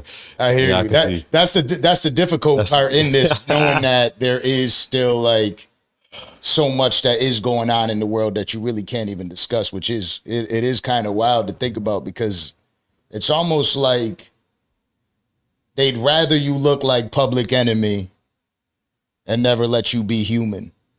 You feel like that is that exhausting? This whole thing is exhausting. It's can't imagine. It's bro. Crazy, man. Can't imagine. Yeah. Because even when you don't want to think about it, you still got to think about it. Right. It's not like a job. You get the clock out and be done with it. This shit is morning till night. Wake up in your dreams, in your sleep, in your nightmares. Time. Every way you turn, it's right there. Mm-hmm. It's right there. You got all type of stuff where, you know what I mean? You got, it's just difficult, man, because you got people so itching to get you to say the wrong thing. Yeah. You feel what I'm saying? And switch it up. Like I don't right there and say, well, I just got on live the other day and be like, look, just put this in the mailbox and I'm talking about my social security card. Yeah. And you know what they said, oh, he make it play. He talking about some boy and girl dog food or something. He with the cartel now. So the blogs go to posting it. So it's like, okay, the blogs playing it. Like, why is you doing it? You feel what I'm saying? It's a trial going on. Y'all trying to make it seem like I'm out here. So y'all trying to put me back in jail. Y'all trying to put me on investigation. I don't condone no drugs. Yeah. That it's tough. You know, even sitting down talking about getting this interview done, I'm like, how much shit would they try to like pin on us to say like, oh, well, you were trying to say this or you're trying to say that? Like you it's hard to have a real conversation. It's not hard. You just got to be direct and, sure. and say what you trying to say direct. So is it tough though, like in on a day-to-day basis talking to people you fuck with to kind of think like, damn, I don't know if you're trying to set me up or no shit like that? Is that rough too? Nah, cause for real, I ain't one of the people you play with. Yeah. You better be for real. I keep telling you that. So if anybody call me, it depends. You know what I mean? What I got going on, I'm calm. Or they can pull up on me, either or. Because like I said, anybody can be touched. Anybody can be got. I ain't running from nothing. I ain't like, I keep saying that because that's their wrong mindset. I trying to get rid of that part. But yeah, man, like it is what it is. It is what it is. So I heard an interesting story of how, and I just found this out because I'm doing research, right? Of Thug's brother Unfook, right? And they were saying how he got out and he kind of got like set up on he left switch cars or something and they picked him right back up. Do you feel like he was set up? Yeah, that that was. Because at the end of the day, if people come forward saying this is mine and whatever happened, why is you gonna send this man to prison for something that he didn't know nothing about? You feel me? Like, this is like my case.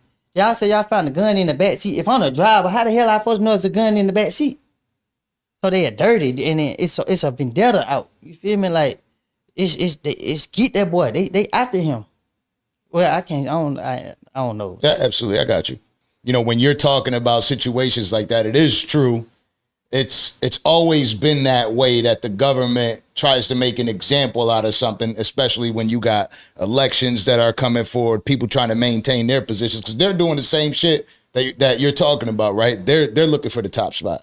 Ain't no more powerful or more corrupt. So let me point something out, right? Oh, I can't talk about it. Go ahead. Yeah, but there's no more powerful entity than the government. You know, so at any given moment, they want to sway to the minds of the people. Look at what goes on in these elections. So look how the government work, right?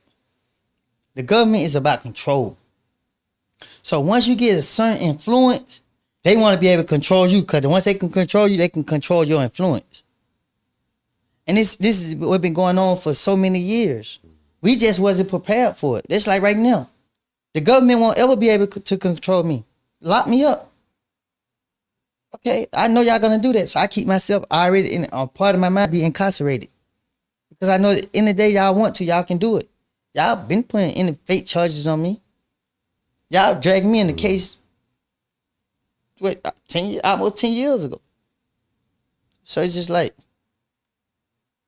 it's crazy. Now this case here has been going on for what, about 2 years, right? This has been a long ass case. Yeah, I don't know how long it been. I heard something recently saying that it was one of the longest cases in Georgia.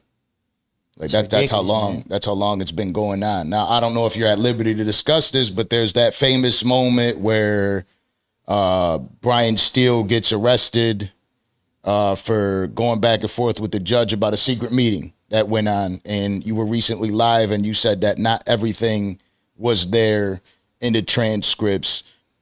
What do you, based on all this that you know, because there's nobody that knows what you know, what do you think the outcome of the trial will be? They got their freedom, no matter what happened. It don't take a rocket science to figure that out. You can hit.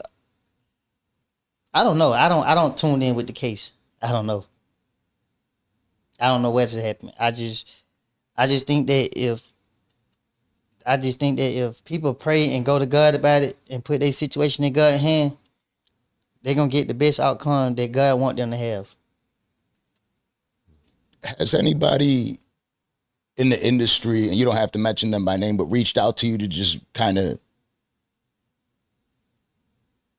be there by your side, or has it been empty? Now, a couple people have reached out. People try to tell me to do the music, but if I do music, it's gonna be the wrong message because I can't rap about. I'm going through the positive phrase now. So it's like I can't rap about it because I ain't got a chance to really fully walk it. And I still got this other side of me that I haven't let go. So, yeah, man. And then you fuck around and say something one way and they're going to try to point it, make it look like this way. His new song, it said this. That's what the media want. They like to debate. They like to have something, you feel me? Like right now, I ain't going to lie to you. Like, man, I read every DM in my message.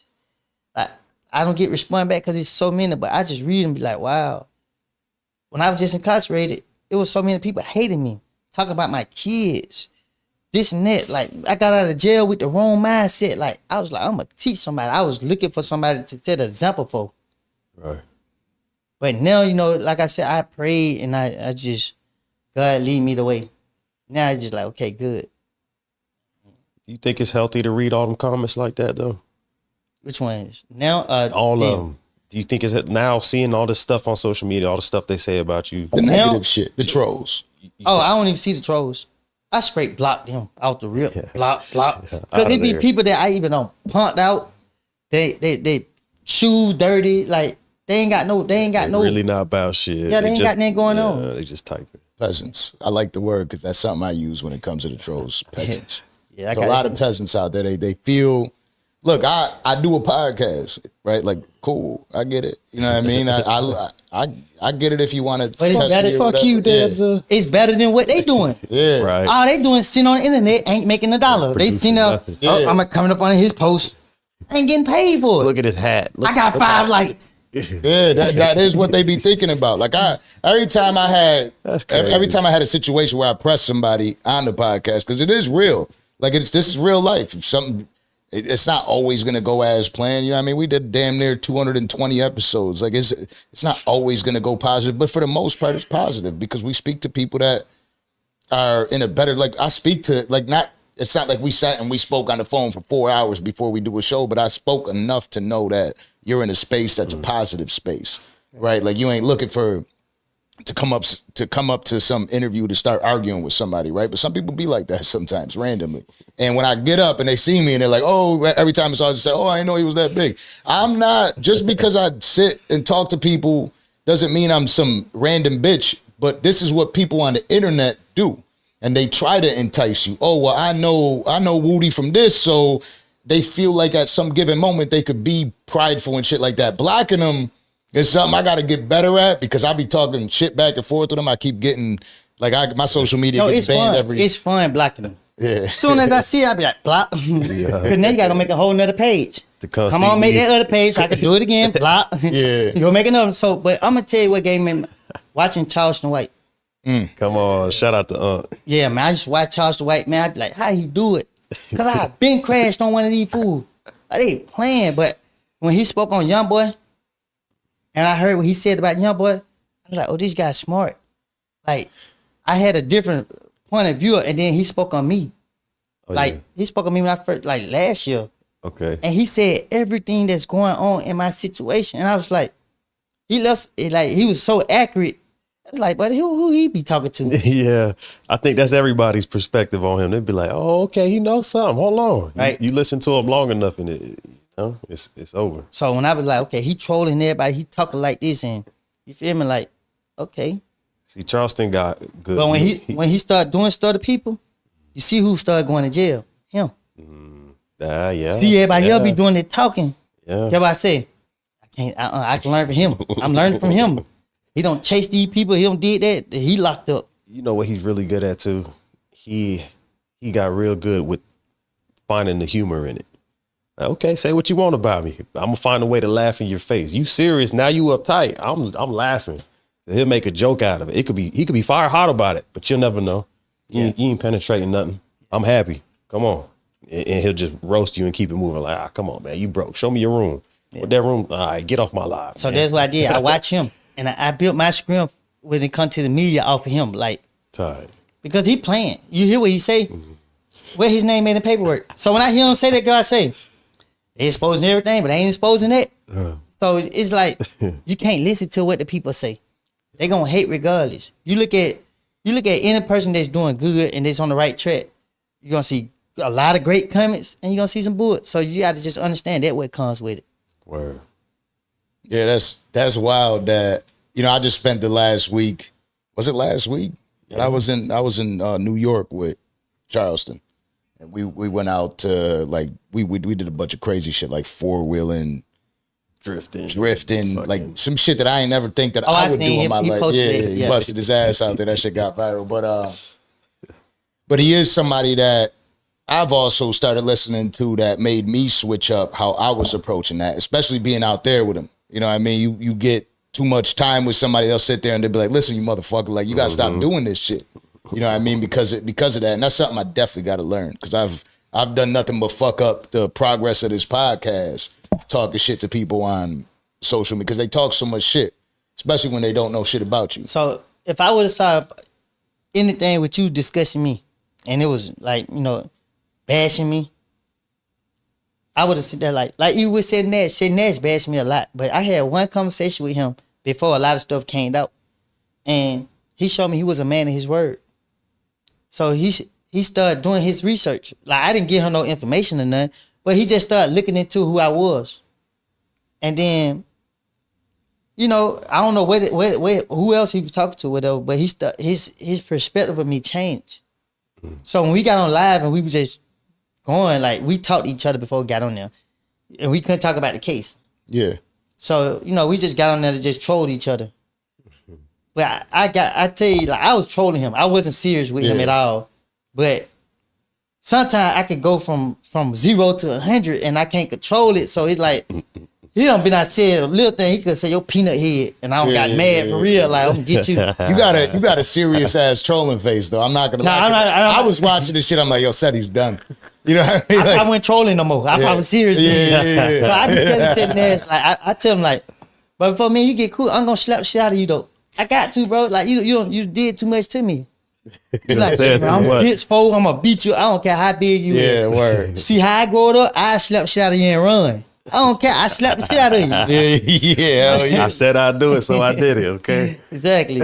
But that Nash, he really, to me, he cool. I don't care about what he got going on in his life, but his interaction with me, and I got respect for him. You know what I mean? He showed me he a man of his word. A lot of people ain't a man of their word. They be pretending and faking. Saying shit just to say shit. Yeah, they want to look good. Now, I don't know when it was exactly. I think it was last year. There was a rumor that you were murdered. Who? You. Yeah, I'm be the one doing all that. Yeah. Did you hear about that back then? There was a rumor about that. Yeah. How did that make you feel? Because I just seen that face you made right there. That it pissed you off when you heard it. Yeah. They gonna do that. That's how you know people be want to wish it on you so bad. You feel me? Like now you losing Tay, and he's gone, and that your father, your mother, you can't even name your best friend, right? You can't even name just the ones that you told us, right? These are all I can name 20 people that are very close to me.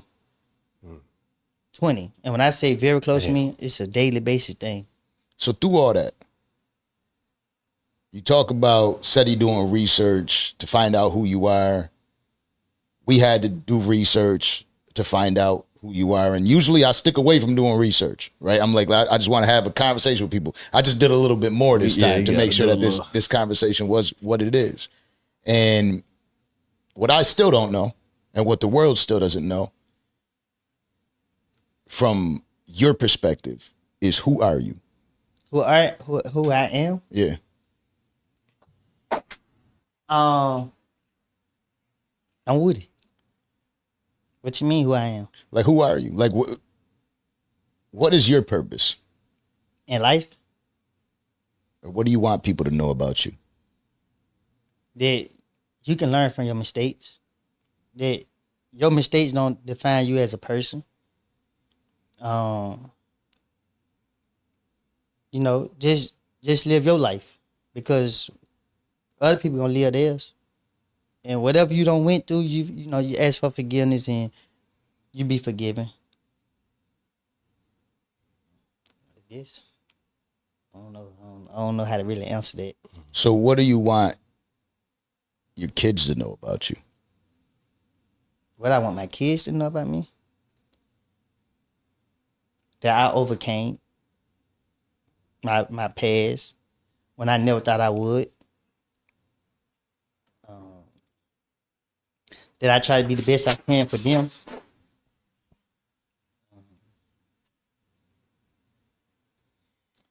And that they matter.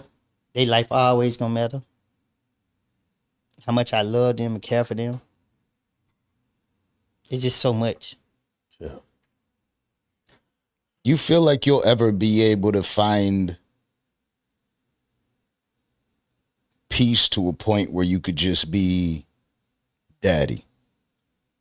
Well, I got you don't have to focus on the rest. I got one of my little girls right now. I got my first daughter. Mm-hmm. And only reason I got my second daughter because she with her mom, and I just don't let her stay because it's Keep her safe. right, not to keep her safe. I'm crashing all the way out by my kids. Yeah.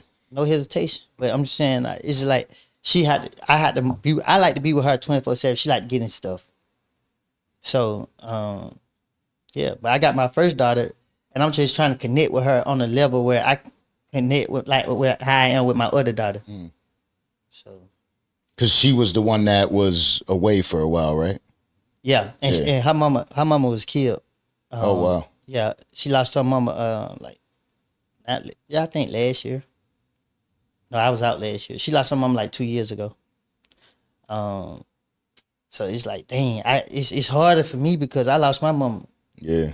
This is my daughter. Like, I don't know what to say to her. And she just get in the car and just be like, she just start crying like, It's tough.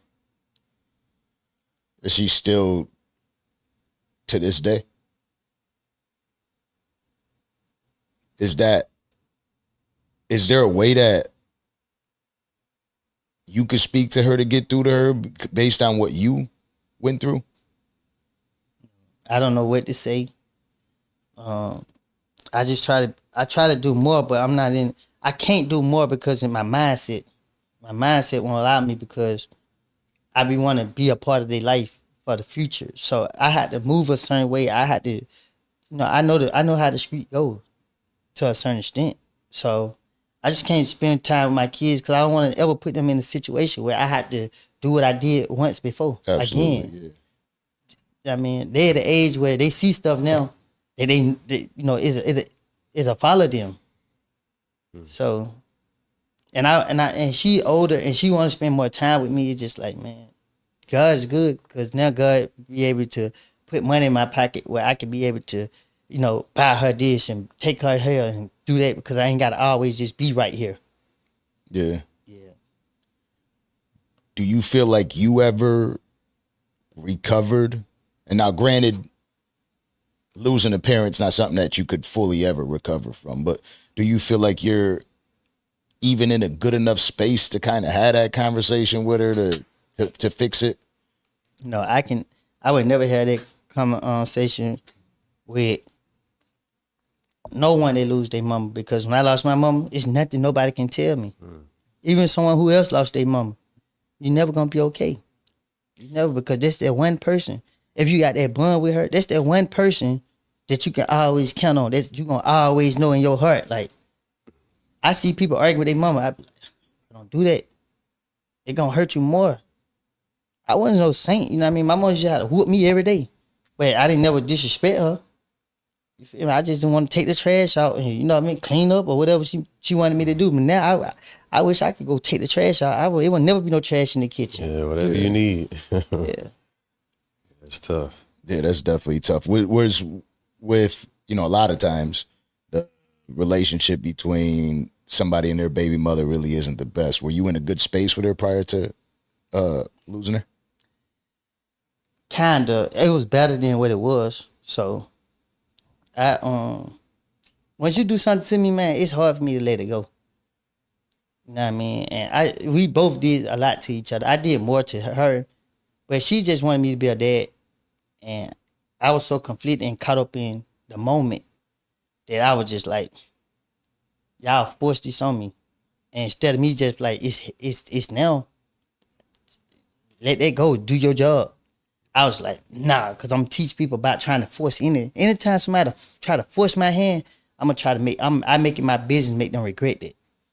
So, before I went back to jail, she be like, well, your daughter right here. I go over there and see her. I say a little bit of words to her. She'll say a little bit back. And then, we just ain't never get the bun. Yeah. But, I call, like, hey, how you doing? With my child. She right here, get her the phone. We started to get on that path. She was killed, though. Damn, that's tough. So all these people that you've lost throughout your life, aside from, I didn't get the first best friend's name. DB. DB. So aside from your mom and DB, what was the most impactful one for you? Kenny. And who was that? Kenny and Threat. Shit, all of them, really. Kenny is my sister, my oldest sister, baby daddy. And he was my go-to every day. Really, like man, I bond with people on a different level. And the timing was just so crazy because it's like 2013, DB got killed. You know, me and Kenny was already locked in, so it's just like, okay. I end up in the feds, Kenny get killed. You know what I mean? A couple other people get killed, but like, God. But the ones who hurt me the most are the ones like Kenny, DB, Meat, Threat. You know what I mean? Like, man, I try to even think about him because Threat really, right now, I'm just going through the process with Threat. Because it's like, dang, bro, I can't believe they got him. You feel me? Like, it's just, and I can't do nothing about it. Yeah. If normally I could get some stress off I can't move how, you know what I mean? I'm done with that life. You feel me? Yeah. So it's like, now I got to live for him. I've been reaching out to try to, buy his kids stuff, like try to, Yeah, show love. Yeah, but nobody don't want to, like, some people were like, yeah, we gonna go get the kids and let you take them to the mall and take them to the pool and whatever. But then, it ain't go right. Yeah, because the people in their bullshit, they got to sort out, which is, it's tough and unfortunate because you could be in a position to help and even have a conversation with them. You somehow managed to still be here with us throughout all this. Nah, I didn't manage. God's good. It ain't my time. Man. It ain't my time. Can't nobody stop that. You don't feel like extremely blessed to still be here throughout all the shit that you, because when you said terrorized, you could see it. You know what I mean? Like, man, I was terrorized and you could feel it. So like you and people have tried. Yeah. It's not like people haven't tried with you. Oh, they tried. People don't try. Every time I put my guards down, somebody was trying it. You know what I mean? So it was hard, though. You got to keep your guards up. You got to keep your head, left, right behind you. Don't get too close. Just out of respect for yourself and mine. Yeah. But, God is good, though. Because it been times I almost crashed out on people. And, God is good. Didn't work. It wasn't meant. So I just trust in the process. Just like even being here today, sitting here with y'all. I never expected this. I had certain people, celebrities, call me and be like, but you better not miss out on that opportunity. I didn't want to profit from this situation. You know what I mean? Because there's a lot of families that's involved and hurting. And you know what I mean? Just all around. And like I said, yeah, I made bad choices and I ask for forgiveness every day.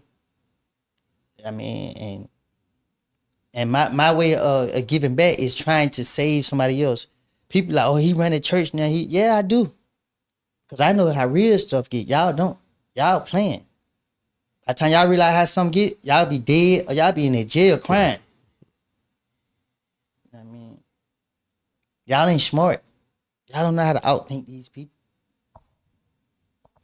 Y'all let these people outthink y'all. I'm free, ain't it? Yeah. Why now? Why speak now? Because people getting the wrong impression. And I did. People don't zoom out and look at the whole thing overall.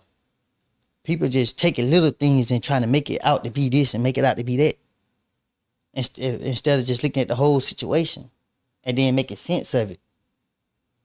So that's the thing, is the light is on it. And wrong is wrong. I can't have wrong on my conscience no more. I had wrong on my conscience too long. I ain't trying to take nobody away from their family because of my foolishness, my bullshit that I did 10 years ago almost. You can't, that's wrong. It's wrong. And if you try to use me to do something that you know was bullshit, I just can't. I don't condone. I don't believe in none of that. That's just what it is. Even if I had to go on vacation. Yeah. It is what it is. What's next for you then? Whatever God got out there for you. That's a good question. Yeah. Because I don't know. I can't sit here and say what I'm gonna do next. Right now I'm just waking up and I'm just going with the flow. I mean, and I figure it out as I go. I just know one thing though. I ain't finna let nobody provoke me to go back to that foolishness, and that ain't what I'm trying to do. So, Yeah. I Damn. think it's definitely important for you to be able to speak your piece, and that's definitely why we wanted to have you come do just that. You know what I mean? Because if you don't tell your story, somebody will tell your story for you, and that's never gonna be they would try. exactly. They would try. So yeah, man. Cause we glorify the wrong thing, man. You feel me? I don't did it. I sit right here and try to impress people, knowing this ain't a decision that I really would have made on my own. Right. You know what I mean? Like, and then you don't understand how far certain people willing to go. I don't put blood, sweat, and tears in my past, and people just forget about it. I know people that to this day, not to this day no more, but up until a certain point, it's certain people out here that I'm willing to give them everything I got. I don't gave several people every dollar out of my pocket to make sure that they got done what they need to be done. That same person, them people I don't did that for, ain't never did that for me. And to see them people turn against me, like, oh, you didn't hurt me. Because get what I know, them same people you trying to impress and be, they gonna turn against you. You gonna see what you put me through. It gonna hurt you more though. It ain't gonna hurt me. I know how to deal with it. I did it from the heart. Other people don't do things from the heart. They do it for motive. Oh, I make this person like me. Yeah. You know what I mean? Whatever. I do it from the heart. And when you know that you could live well with yourself every single day. You know what I mean? I think that's something that I value in life. Like, I just know I never had to worry about shit because I genuinely valued the other person, right? Like, if what you're saying is completely true. If you don't do wrong by me, I don't got a reason to do wrong by you. You know what I mean? I don't want to start it off to just meet somebody and do wrong by them. That's never anyone's intention. You know what I mean? Even when you come up being a young man in relationships, it's not like we do these women wrong, but like, you know what I mean? Some of us, it's not intentionally. Yeah, though. exactly. We're learning. And I had to tell any female that I was dating, right? I had to explain to them like, okay, as a male, we don't think about our action until after we done did it. So we go lay down with a female, right? Once we don't did what we did, then we be like, dang, man. That's when our senses kick in. Yeah. But females are different. They have a motive. Like, they not a motive. What you call it? Premeditated. Yeah, they don't thought this out. I'm going to get him back. Yeah. You know what I mean? So it's just like, we didn't think that far. Yeah. We just seen that back there like, oh my God. Yeah. Facts. But yeah, man. But see, if I speak, you know what I mean, the truth about things, it'll make certain people look. Certain people won't want the truth to be spoken about them. Right. And I choose not to. Because I ain't trying to bash anybody. I'm not trying to I'm not trying to put myself above anybody. It's just what it is. That chapter been closed. You feel me? It is what it is. You know what else? Something that I struggle with, being somebody who's very well capable of flipping this whole shit upside down at any fucking moment. It's when people choose to pick on me, I'm like, why? Out of everybody in this room, me? Knowing what you know about me, you chose me. And I start talking to myself and I start getting pissed off. Oh, hell no. You think I'm soft. You think shit's sweet. And before I know it, now I'm lashing out. But it's something. It's the conversations you have with yourself. You know what I'm saying? It's not just what they're saying to you, it's how you received it. And then kept rolling it over in your head and making it worse. And now, oh, hell no, ain't nobody gonna try me. Because conversations, that's where you could stop. That's where you could save a life. And it might be you're wrong. That's why I like the people that's following me on Instagram now. Because they don't know why I'm on that venting. They don't know why I'm on that just saying what I'm saying. See, if I talk about it, I ain't gonna do nothing about it. If I hold it in, I'm gonna do something about it. Right. So when I'm on that talking, they don't know where I'm coming from. I'm just talking a whole bunch of bullshit stuff, but I'm letting it out. Yeah. Cause normally I hold it in and that thing gonna blow. And that's the trauma that you spoke out earlier. You know what I mean? That's what that trauma does to you. That is that conversation that you have with yourself and you start thinking about other moments where people have tried you And that's the hardest part when you hear like, and that I'm still learning. You know what I mean? Like I don't want to. I want to like block out everybody that talks, but sometimes I still got that ego in me too, where like somebody will try to say something to press a button, and I'm like, well, why don't we try that then? You know what I mean? So do what I say to myself. I done been through too much to let this person trick me. This is what they taught me in prison. This did it. I told a member of a gang, I said, boy, I'm finna go home in 30 days. But parole just approved me. But an old head just told me, don't let anybody know you finna go home. I was just about to say. So get what I say. I was like, yeah, you right. But he don't know. I know what I'm doing. I want to see, can I trust this person? So get what I did. I told him. He went back and told some more people. So you can't out-snake me. Because once I learned the way these snakes are, once I was hanging around people and seeing they were snakes, I'm a fast learner. Don't forget that now. I know how a snake think. I know how a snake operate. I don't deal with nobody that I see. You show me one sign of betrayal, I never deal with you again. So this dude went and told them. He told them. So one thing I do, I got love. I'm going to always have people to love me because I'm going to be me. I ain't going to never let anybody pressure me to do nothing. Well, crash out. But anyway. Yeah. This dude come back and say, hey, man, watch out for Shotty. He don't want to told on you for this. I said, okay, I'm never going to reveal my hand. So the dude came back like, hey, who I told I was going home, he come back and say, hey, bro, be careful. These niggas plan on you. He don't know. I don't know that he don't told him. Yeah. I'm like, oh, yeah. Wonder why, how that happened. He give me a knife. Oh, Lord. So when he give me a knife, I'm like, dang, you went back and told him I'm fit to go home and you give me a knife. I said, I go back to the same old head. I tell the old head what's going on. Like, man, look, I think the worst in every situation. So I'm like, man, what they got? So he like, well, the old head, like, man, I told him to stay out of it because they from the same town in Atlanta, in Georgia. Anyway, I went sitting there, I said, oh, they trying to manipulate me.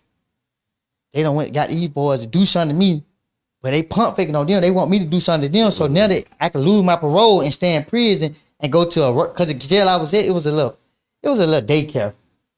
It wasn't nothing but some fake wannabe gangbangers down there. The real deal was they were somewhere else, but they wanted me to go where they was so they can get me. Man, I got a lot to lose, man. I ain't letting y'all trick me like that. So when I sat down and realized the plot, they manipulated me. Now that this is where my pride come in at. What I'm gonna do? I'm gonna be hard-headed and stay here and fall for it, or I'm gonna go do what everybody's supposed to do. Go in the holes and sit in the hole 30 days and go home. I got a lot going on in the street. Man, my pride got in the way, man. I went on the yard. Oh shit. I'm like, man, forget that, man. I thought this story was gonna end up positive. Sometimes you gotta do it the fuck you gotta do. You do it. So especially in there, bro. I let my pride get in the way. I had a little knife. They gave him a big one. Man, walking on the yard, I see him. So the one from Atlanta, he see me and get scared. Cause he know me. Your people in Atlanta. But it's this boy from Georgia, his people somewhere else. They gonna use him at the crash out. So we got in each other's face, but they gonna double team me. But somebody else that came up like, oh well, who did such and such? Well, who? They my peoples. But he pushing the same line. But anyway, he like, what's up? Shout like him. He throw the other one out. This boy right here whip out his knife. Samurai sword. He don't know I'm already got mine, but I ain't showing him. But when he whip out his knife, I said, dang, that nigga got long. It's that shit. He pulled it back like this. When he pulled it back, I went in right at his face. But when I went in his face, he went back. Once he went back, I missed. He hit me in the arm right here. Oh, shit. Soon as he hit me, I got on all white. When he hit me, I said, shit, my senses came in. I grabbed my arm, ran in the dome so that the blood wouldn't get over me. Yeah. Because the camera gonna also show that I tried to stab him. The police looked at me, I looked at her, said, don't say nothing. Ran in there, wrapped myself up, took medicine, got cream and all that, healed up. Once my arm right, I came back out again. I was finna get him. I like, I'm in jail. I got nowhere to go. I like, nah, man. I went to the hole. I told him, hey, man, I got 30 days to go home. I want to go to the hole so I don't get no trouble. Oh, that's what the jail tell me. You can't go to the hole. We're going to write you up. I said, I know you lying to me. But they like, well, you can't go to the hole. So what I had to do, I had to get written up to go to the hole. And I did. I put myself on the door. Yeah. Ain't nobody been here put me on the door. I put myself on there. You say what you want. Yeah. But when I went to the hole, they trying to kick me out the hole like after 3 or 4 days. So I'm like, man, what the world? So then like, if you don't get out the hole, you gonna lose your parole. Shh, I'm coming out the hole. Now they, because I went to the hole, they thinking I'm scary. So now here they come, 5, 6 on. So I'm like, man, these fools don't got the wrong impression. They think I'm scared.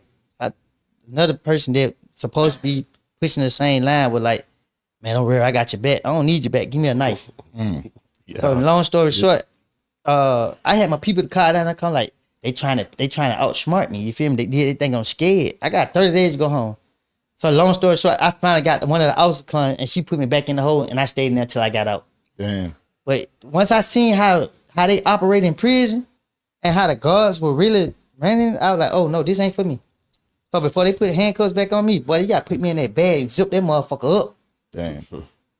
So you had to deal with shit like that with the criminals, but have you ever dealt with shit like that, like people trying to coerce you with the feds? No. Trying to coerce you to say fucked up shit? It's a lot of politicking going on in the feds. So No, I mean like the cops trying to coerce you to say shit. Have they tried? what you mean? Like, have they tried to force you to say things about other people? The feds? Yeah. You talking about the FBI or you talking about in the jail? Just cops in general.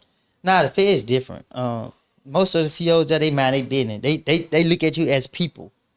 It's not. If it's a problem, like you from New York up north, Yeah. and we from down here, so it's like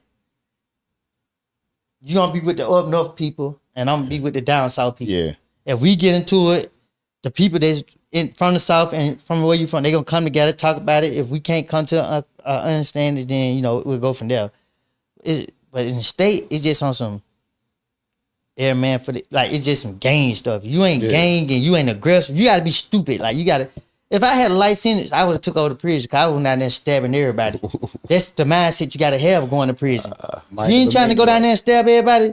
You might well not even go. Yeah, because they gonna stab you. Them boys down there ain't playing. They gonna stab you. So I stabbed somebody down there. I ain't proud of it, but you know what I mean? I had to. Yeah. You here to talk about it. Yeah. Now because I thought I was smart. So I was like, okay, if I stab him up right now, he gonna follow me to where I go. But when I got to where I was going, it was so laid back. I was like, okay, I just do this time and go home. And everybody already know I just stabbed the boy up at Jackson State Prison. Man, them fools didn't care nothing about that. They were looking at how I carry myself because of my reputation in the street.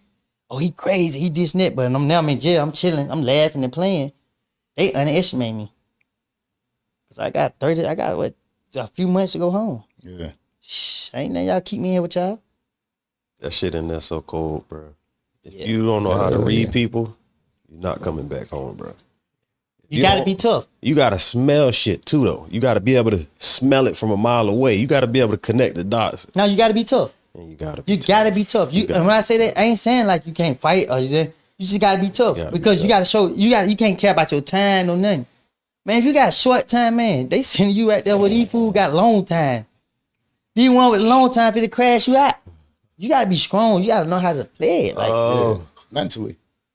Yeah, I had like some gang members approach me. I'm sitting here weighing my options out. Like, how the hell I'm gonna play this? I just got in here. They lying saying I don't did this to they people. Shit, how could I win? I ain't got no weapon. They bigger than me. I stand up. Shit, y'all gonna do it, just get me. But I'm trying to figure out, man, I let them jump on me. Because what I'm gonna do back to you, you feel me? Like that laugh he's got is that mind of a maniac. You hear it? Nah, man, you know what I mean? You hear that? The way he does it. It was just I survived what you did to me. Yeah. That's it. You know what I mean? Like, don't put your hands on me, you ain't for real. Facts. So you feel like with that mindset, because it's not easy carrying that mindset or carrying that burden or carrying everything that's happened to you. You feel like you could stay out? yeah. This as long as I ever been free. You know why? Because I don't hang with nobody. No niggas in the street. You catch me with anybody, gonna be a family member. You feel me? If you see me with somebody, what's up, bro? I speak. If y'all doing anything illegal, I'm getting away from you. Because the police they hate me so bad. Like right before I got out of jail, they had to put me on house arrest because Atlanta police didn't even want me in Atlanta. Like what? The judge denied all of that. Y'all still gonna put me on house arrest? Made me sit in jail 2 extra weeks. I mean, not scratching, losing all the hair on top of my head because I'm like, they try to put more charges on me. You know what I mean? But this is their conscience. When you do stuff, your conscience don't allow you to think clearly at all times. Your conscience make you think that, oh, okay, they own you, they got you, whatever. So they don't want you. Why stay? Say it again. They don't want you there, right? The mayor don't want you there. Atlanta. The police don't want you there. Why stay? Because I got my kids there. You feel me? And I just don't want to be too far away to protect them. And when I say protect them, I'm talking about protect them from society, period. You got predators out here. You got people out here that just want to impress other people. You got all type of people in this world. And about my kids, man, I don't care. Nobody in this world gonna stop me from getting to you. Unless you in jail, because I ain't going back there. They got to put me in that black bag, zip it up. Do you feel like losing your parents young made you more of that type of a father? Nah, this is just who I always been. Not just a father, it's just a friend, period. Like, yeah. I done had friends that went over there and got beat up. Everybody right here laughing. We gonna caught one of them boys over there, beat him back up. They don't even know nothing about it. They like, it's like, man, yeah, you heard such a guy. Yeah, but yeah. Yeah. No, I ain't hear that. Yeah. But then you ain't never had nobody do that for you. But you ain't looking for them to do that for you because you know they ain't got it in them. You know what I mean? A lot of people be faking, but they want to get around other people and act like they like that. You ain't like that, boy. You ain't like that. Stop friend. When you did go do something, you ain't did nothing. Yeah. But that's the way people like to talk. It makes them feel more. People try to present that shit to people that don't even matter. Nah, they think it's cool, man. Yeah. They think it's cool, man. This is the worst thing ever, man. Like, for real, man. Like, because you can't erase it. You can't walk away from it. Right. Every day you gotta wake up and live with it. Man, I've been destroyed, man. But I did it to myself. I ain't blaming nobody else for my decisions in life. Ain't nobody put no gun in my head to make me do nothing. So when you say that, and then you say like the people around you is always would you say that it's always been your downfall? It's just the people around? I'm gonna take accountability. But a lot of choices I made because of the people I was around. I made them decisions because I felt like I knew the heart I had. And I feel like these my people, so playing with them is like playing with me. Yeah. Word. Yeah. Well, look, I even walk away more impressed. I don't want to keep you the entire time because I know you got shit to do.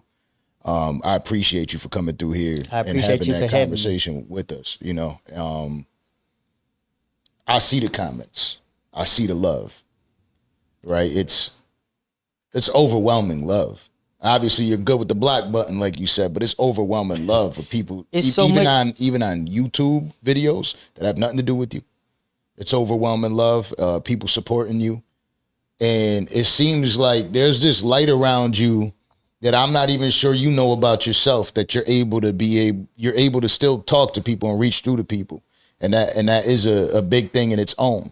You know what I mean? Regardless of whatever people got to say about you, because like you said, it don't matter if they call you a killer, a snitch, a bitch, or whatever. That it doesn't matter what they say about you. You're out there living in your purpose. Yeah. Behind my back, it don't matter. Exactly. And you're still out there living in your purpose. You're still out there. Looks like you're helping people out. I seen you live, I believe, yesterday with somebody that you had crying on video that they didn't want to be seen in the camera. So a lot of people have been reaching out to me. So I go out the spirit. So this lady brought her kids to me. Her son just finished high school. He want to go to college and play ball, but she feel like he about to be misled. I sat down and talked with him. You know, gave him a little history of my past. The daughter too. I was surprised that she listened because she's a female. So I didn't know much to say to her, but she listened and. They both understood, but they got great heads on their shoulder. Another lady, I ran to her son. He was like, "My mama love you so much." I actually pulled up I pulled up on Cleveland Avenue. That's where she stayed at, on Cleveland Avenue. I pulled up over there, saw her, spoke to her. You know what I mean? And she was like, "Wow," you know. I prayed with her, and I let her know I'm not faking. You feel me? What I'm saying? This is my purpose. This is what God want me to do. I just gotta get over this other side of me. You feel me? And all the love that social media is showing me, TikTok, all that. That's why I read it, because it's like I don't even see no negative comments. It's so much positive. Like, people tell me they love me. I never. Like, my mama died. Well, that was it. That was all the love gone. My heart went with her. So to actually see so many people that don't know me for real, they just think they know me because of these videos. Like, they saying, you so funny. I'm dead serious. Not funny. But that's that other side of me. Like, I be battling with because of trauma. But to see so many people say I love you, it's like they give me all the strength. I woke up this morning happy. Like, come on, y'all, let's go. Came all the way here, naked. I'm in a whole nother state. They out here knocking people's heads off left and right. It's out here. But I'm comfortable now. You know what I mean? Like, it's a blessing, man. I just thank God, because it's like, I ain't worried about what nobody gonna do to me. I'm worried about what I'm gonna do to somebody else if they provoke me.